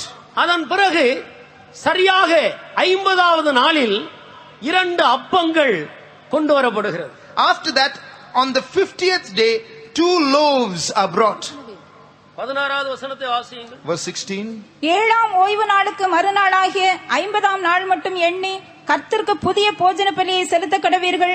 நீங்கள் ஒரு மரக்காலிலே 10ல் 2 பங்காகிய மெல்லிய மாவிலே புளிப்பாக பாகம் பண்ணப்பட்ட அசைவாட்டும் காணிக்கையாயிருக்கிற 2 அப்பங்களை உங்கள் வாசஸ்தலங்களிலிருந்து கர்த்தருக்கென்று முதற்பலனாக கொண்டு வந்து. கர்த்தருக்கு ஸ்தோத்திரம். Praise the Lord. 10வது வசனத்தில் முதற்பலனாகிய கதிர்க்கட்டை குறித்து நாம் படிக்கிறோம். In verse 10 we read of the sheaf of the first fruits. அது கர்த்தராகிய இயேசுவை காட்டுகிறது. It reveals the Lord Jesus Christ. சரியாக 7ஆம் ஓய்வு நாளுக்கு மறுநாளாகிய 50வது நாள் மட்டும், The morrow after the 7th Sabbath, that is the 50th day, அங்கே 2 அப்பங்கள் கொண்டு வரப்படுகிறது. 2 loaves are brought there. இது சபையினுடைய உயிர்த்தெழுதலை காட்டுகிறது. It shows the resurrection of the church. அந்த 2 அப்பங்கள் கர்த்தருடைய ஊழியக்காரர்களையும் கர்த்தருக்குள் ஜீவித்த தேவனுடைய ஜனங்களையும் காட்டுகிறது. These 2 loaves are the servants of God and the people of God who lived according to God's இவர்கள் taste. 2 பேரையும் சேர்த்து தான் ஜெயங்கொண்ட ஆண் பிள்ளை என்று வெளிப்படுத்தின விசேஷத்தில் படிக்கிறோம். These 2 groups together are called the man child which overcame. இயேசு கிறிஸ்து உயிர்த்தெழுந்து 50வது நாள் பரிசுத்த ஆவியை அவர் அனுப்பி சபையை ஸ்தாபித்தார். The 50th day after Jesus rose from the dead, he sent down the Holy Spirit and established the church. அங்கே இயேசு கிறிஸ்துவுடைய சீஷர்களும் மற்ற அநேக விசுவாசிகளுமாக சேர்ந்து 120 பேர் குடியிருக்கிறார். 120 people comprising servants of God, the disciples of Jesus and believers were there. முதற்பலனாகிய கதிர்க்கட்டு கொண்டு வந்து 50வது நாள் 2 அப்பங்கள் கொண்டு வரப்படுகிறது. அதற்கு நிழலாக இருக்கு. So we see here 50 days after the sheaf of the first fruits was brought, these 2 loaves are brought. 22வது வசனத்தை நீங்கள் வாசிக்கும் பொழுது, Read verse 22. அறுவடை என்ற ஒரு பகுதியை நாம் பார்க்கிறோம். You read of the ingathering there. அதற்கு பிறகுதான் அறுவடை காணப்படுகிறது. It is after that you see the harvest. இந்த அறுவடை உபத்திரவ காலத்து இரத்த சாட்சிகளுக்கு நிழலாக இருக்கிறது. This harvest is a shadow of the martyrs of the tribulation period. அதே வசனத்தில் சிந்தி கிடக்கிற கதிர்கள் என்றும் நாம் படிக்கிறோம். And the same verse you read of gleanings there. நீ எல்லாவற்றையும் முற்றிலுமாக அறுக்காதே, Don't gather everything.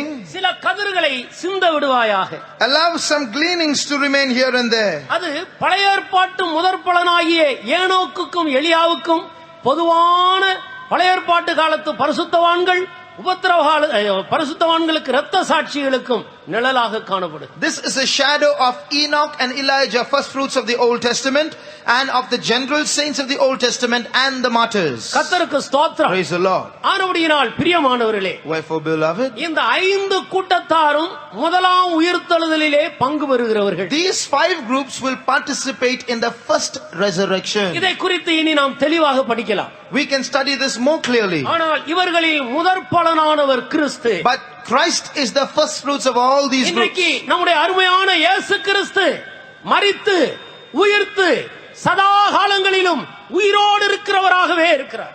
The Lord Jesus Christ today, he died and rose again, and now he is alive forevermore. அவர் இனி மரிக்க மாட்டார். He will not die again. அவர் உயிர்த்து ஜீவித்துக் கொண்டிருக்கிற தேவன். He is alive and alive forevermore. அவருடைய உயிர்த்தெழுதலை குறித்து ஒவ்வொரு சுவிசேஷ புஸ்தகங்களிலும் கடைசி அதிகாரங்களில் தெளிவாக நாம் படிக்கிறோம். You will read about his resurrection in the last chapter of every gospel in the Bible. அவர் உயிர்த்தெழுந்து பலருக்கும் அவர் தன்னை வெளிப்படுத்தி தான் உயிர்த்தெழுந்ததை நிரூபித்து காட்டினார். He rose again from the dead, appeared to many and proved that he rose again. நீங்கள் மத்தேயு எழுதின சுவிசேஷம் கடைசி அதிகாரத்தை படிக்கும்போது, When you read the last chapter of the gospel of St. Matthew, கர்த்தராகிய இயேசு கிறிஸ்து மரித்தபோது கல்லறையில் இருந்த அநேக மரித்த பரிசுத்தவான்களுடைய சரீரங்கள் எழும்பி மறைந்தது.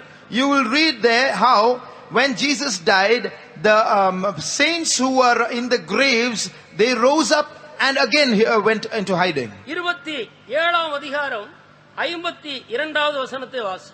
Chapter 51 52 வாசி. Chapter 27 verses 51 and 52. 50லிருந்து வாசி. Verse 50 onwards. இயேசு மறுபடியும் மகா சத்தமாய் கூப்பிட்டு ஆவியை விட்டார்.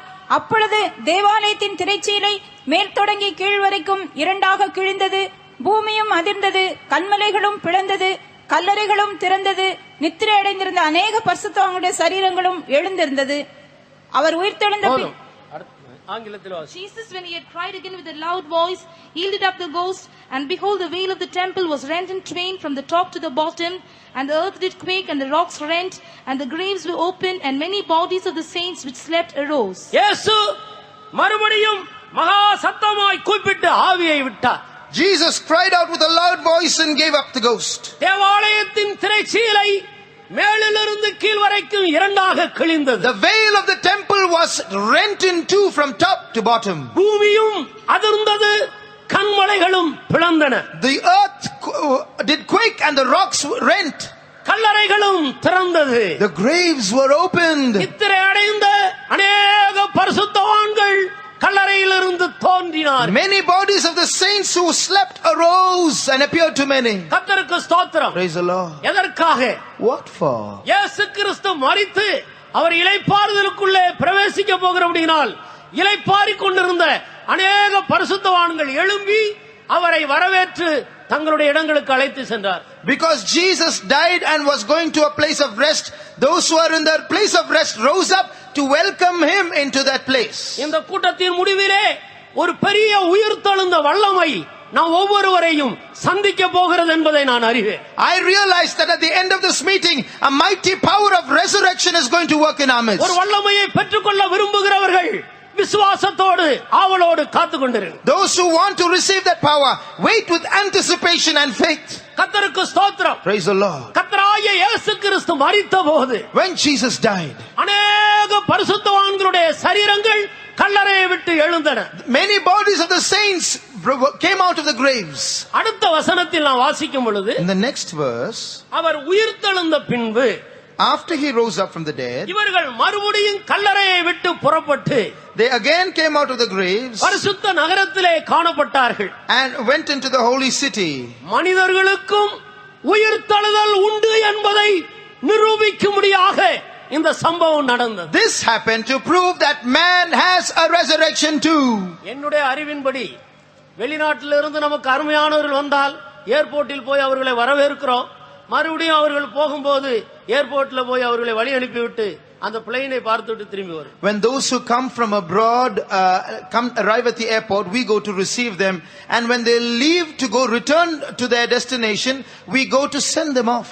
மரித்த பரிசுத்தவான்கள் இயேசு கிறிஸ்து மரித்த போது கல்லறையிலிருந்து எழும்பி அவரை வரவேற்று அவர் உயிர்த்த போது மறுபடியும் அவரை வழி அனுப்பிவிட்டு நீங்கள் முன்னாலே போங்கள் நாங்கள் பின்னாலே வருகிறோம் என்று சொல்லி தங்களுடைய இடங்களுக்கு திரும்பி சென்றார். The dead saints, when Jesus died, rose up to welcome him, and when he rose again, they rose up again to send him off, saying, Lord, you go ahead, we will come in our lot. உயிர்த்தெழுதல் எப்படி நடக்கிறது என்பதை குறித்து நாம் இந்த நாட்களில் தெளிவாக காண முடியும். These days we can see clearly how the resurrection takes place. நம்முடைய அருமையான இயேசு கிறிஸ்து உயிர்த்தெழுந்தார். Our Lord Jesus rose again. அவருடைய பரிசுத்தவான்களும் உயிர்த்தெழுவார்கள். His saints shall rise again. இந்த நம்பிக்கையுடைய அருமையான தேவனுடைய ஜனமே, Oh people of God who have this hope, கரங்களை உயர்த்தி கர்த்தரை மகிமைப்படுத்துவோம். raise your hands and glorify God. Hallelujah. Praise the Lord. இந்த இயேசு கிறிஸ்து உயிர்த்தெழுந்த பின்பு, After Jesus rose up from the dead, அவர் பரலோகத்துக்கு எடுத்துக்கொள்ளப்பட்டார். he was taken up to heaven. அவர் எதற்காக பரலோகத்துக்கு போனார்? Why did he go to heaven? அவர் பரலோகத்துக்கு போனதற்கு வேதத்தில் 3 முக்கியமான காரணங்களை நாம் காணலாம். There are 3 basic reasons in the scriptures why he went to heaven. ஒன்று, அவர் பரலோகத்துக்கு போய் 10ஆம் நாள் இந்த பூமியிலே சபையை ஸ்தாபிக்கும்படி பரிசுத்த ஆவியானவரை அனுப்பும்படி போனார். The first reason, he went to heaven so that the 10th day he might send the Holy Spirit in order to inaugurate the church. இரண்டாவதாக, உங்களுக்காக ஒரு ஸ்தலத்தை நான் ஆயத்தம் பண்ண போகிறேன் என்று சொல்லி போனார். Secondly, he went up saying, I go to prepare a place for you. மூன்றாவதாக, நான் என் பிதாவினிடத்துக்கு போகிறேன். Thirdly, I go to my Father. நீங்கள் என் நாமத்தினாலே எதை கேட்டாலும் நான் அதை உங்களுக்கு தருவேன். Whatsoever ye shall ask in my name, I will give it to you. அவருடைய ஜனங்களுக்காக பரிந்து பேசும்படி அவர் பிதாவினிடத்திலே போய் இருக்கிறார். He has gone up to the Father to intercede on his people's behalf. இயேசு கிறிஸ்துவை விசுவாசித்து, உயிர்த்த கிறிஸ்துவை விசுவாசித்து ஜீவிக்கிற அருமையான தேவனுடைய பிள்ளையே, நீ தனியாக இருக்கிறாய் என்று எண்ண வேண்டாம். உனக்காக ஒரு தேவன் இரவும் பகலும் பரிந்து பேசிக்கொண்டே இருக்கிறார். Beloved child of God who believes in the resurrection of Jesus, do not think that you are alone. You have a God who is interceding for you in heaven. வானத்திலும் பூமியிலும் சகல அதிகாரமும் எனக்கு கொடுக்கப்பட்டிருக்கிறது. All power is given unto me in heaven and in earth. நான் என் பிதாவினிடத்துக்கு போகிறேன். I go to my Father. நன்மையான எந்த ஈவும் பூரணமான எந்த வரமும் பரத்திலிருந்து உண்டாகி சோதிகளின் பிதாவினிடத்திலிருந்து இறங்கு. Every good gift and every perfect gift cometh from above and cometh from the Father of lights. ஆனபடியினால் நன்மை புறப்படுகிற அந்த பிதாவினிடத்திற்கு நம்முடைய அருமை இரட்சகர் இயேசு உயிர்த்தெழுந்து பிரவேசித்திருக்கிறார். Our beloved Savior, Lord Jesus Christ, rose up and went to the Father, the source of all goodness. அவர் அங்கிருந்து சகல நன்மைகளால் நம்மை நிரப்பும்படியாக நமக்காக பரிந்து பேசிக்கொண்டே இருக்கிறார். And from there he is interceding so that he might send down and shower upon us all goodness. கேளுங்கள், உங்களுக்கு கொடுக்கப்படும். Ask and it shall be given you. கேட்கிற எவனும் பெற்றுக்கொள்ளுகிறார். Everyone that asketh receiveth. தட்டுங்கள், திறக்கப்படும். Knock and it shall be opened unto you. தேடுங்கள், கண்டடைவீர்கள். Seek and ye shall find. ஆனபடியினால் ஒரு விசேஷித்த அபிஷேகத்தை என்றென்றைக்கும் உன்னோடு கூட இருக்கும்படி உனக்கு தரும்படியாகவே உன்னுடைய தேவன் உனக்காக பரலோகத்துக்கு ஏறெடுத்துக் கொள்ளப்பட்டிருக்கிறார். Therefore God, your God, has been taken up to heaven so that he might pour out day after day an anointing that can sustain you. இயேசு கிறிஸ்து உயிர்த்தெழுந்த பின்பு அவர் சொன்ன காரியம் என்ன? What is it that Jesus said after he rose up from the dead? விசுவாசிக்கிறவர்களால் நடக்கும் அடையாளங்கள் யாவன? These shall be the signs of them that believe. என் நாமத்தினாலே பிசாசுகளை துரத்துவீர்கள். In my name they shall cast out demons. வியாதியஸ்தர்களை சொஸ்தமாக்குவீர்கள். They shall heal the sick. தயவு செய்து எல்லாரும் முன்னே வாருங்கள். All of you, please come forward. ஜெபம். உங்கள் அன்பாய் நேசிக்கிற நல்ல ஆண்டவரே, சுவாமி உமக்கு ஸ்தோத்திரிக்கிறோம். இந்த வருஷத்திலும் இந்த வேத பாடத்தை எங்களுக்கு தந்ததுக்காக ஸ்தோத்திரம். 3ஆம் நாளும் ஆளிலையும் அடியார்கள் மத்தியில் வந்து நீர் சொல்லி தந்த ஆலோசனைகளுக்காக ஸ்தோத்திரம். கர்த்தாவே, கேட்ட வசனமானது ஒருவரையும் நியாயம் தீர்க்காதபடி எல்லாரும் ரட்சிப்பின் நாளுக்கு நீர் ஆயத்தப்படுத்த வேண்டுமாய் கெஞ்சுகிறோம். ஆண்டவரே, வசனமானது பரலோகத்திலிருந்து வல்லமையோடு அதிகாரத்தோடு வந்து இன்றைக்கு நீர் எங்களுக்கு சொல்லி தந்த நல்ல ஆலோசனைகளுக்காக ஸ்தோத்திரம். கர்த்தாவே, கேட்ட ஜனமானது ஒருவராயிலும் வீட்டு தூரம் போகாதபடி எல்லாரும் நீர் வரும்போது உம்மை சந்திக்க அந்த மரித்தோரின் உயிர்த்தெழுதலை பெற்றுக்கொள்ள எல்லாருக்கும் நீர் உதவி செய்ய வேண்டுமாய் கெஞ்சுகிறோம். கூட்டம் முடிவில் கர்த்தாவே, பலவிதமான கட்டுகளோடு வந்த எல்லா கட்டுகளிலிருந்து விடுதலை தந்ததுக்காக ஸ்தோத்திரம். பிசாசுகள் துரத்தப்பட்டன, வியாதிகள் சுகமாகப்பட்டன, எல்லா பலங்களும் மாற்றப்பட்டது. உம்முடைய வல்லமை விளங்க செய்ததுக்காக ஸ்தோத்திரம். ஆண்டவரே, உம்முடைய ஜனங்களுக்கு தந்த விடுதலைக்காக ஸ்தோத்திரம். இந்த விடுதலை பெற்ற ஒவ்வொருத்தரையும் உம்முடைய கரத்தில் தருகிறோம். எல்லாரும் உயிர்த்தெழுந்த வல்லமையை பெற்று நீர் வரும்போது உம்முடைய வரிகளை எல்லாரும் காணப்பட நீர் உதவி செய்ய வேண்டுமாய் கெஞ்சுகிறோம். இந்த ஆராதனை தொடக்க முதல் முடிவு மற்றும் உம்முடைய சமூகம் எங்கள் மத்தியில் இருந்ததுக்காக ஸ்தோத்திரம். எல்லா மகிமையும் கனமும் நீர் எடுத்துக்கொள்ள ஆசீர்வதியும். இயேசுவின் நாமத்தில் கேட்கிறோம் பிதாவே. நம்முடைய கர்த்தராகிய இயேசு கிறிஸ்துவினுடைய கிருபையும் பிதாவாகிய தேவனுடைய அன்பும் பரிசுத்த ஆவியானவருடைய ஐக்கியம் நம்மோடு சால பரிசுத்தவான்களும் கர்த்தராகிய இயேசு கிறிஸ்து வரை மட்டும் கூட இருப்பதாக. அல்லேலூயா, அல்லேலூயா, அல்லேலூயா.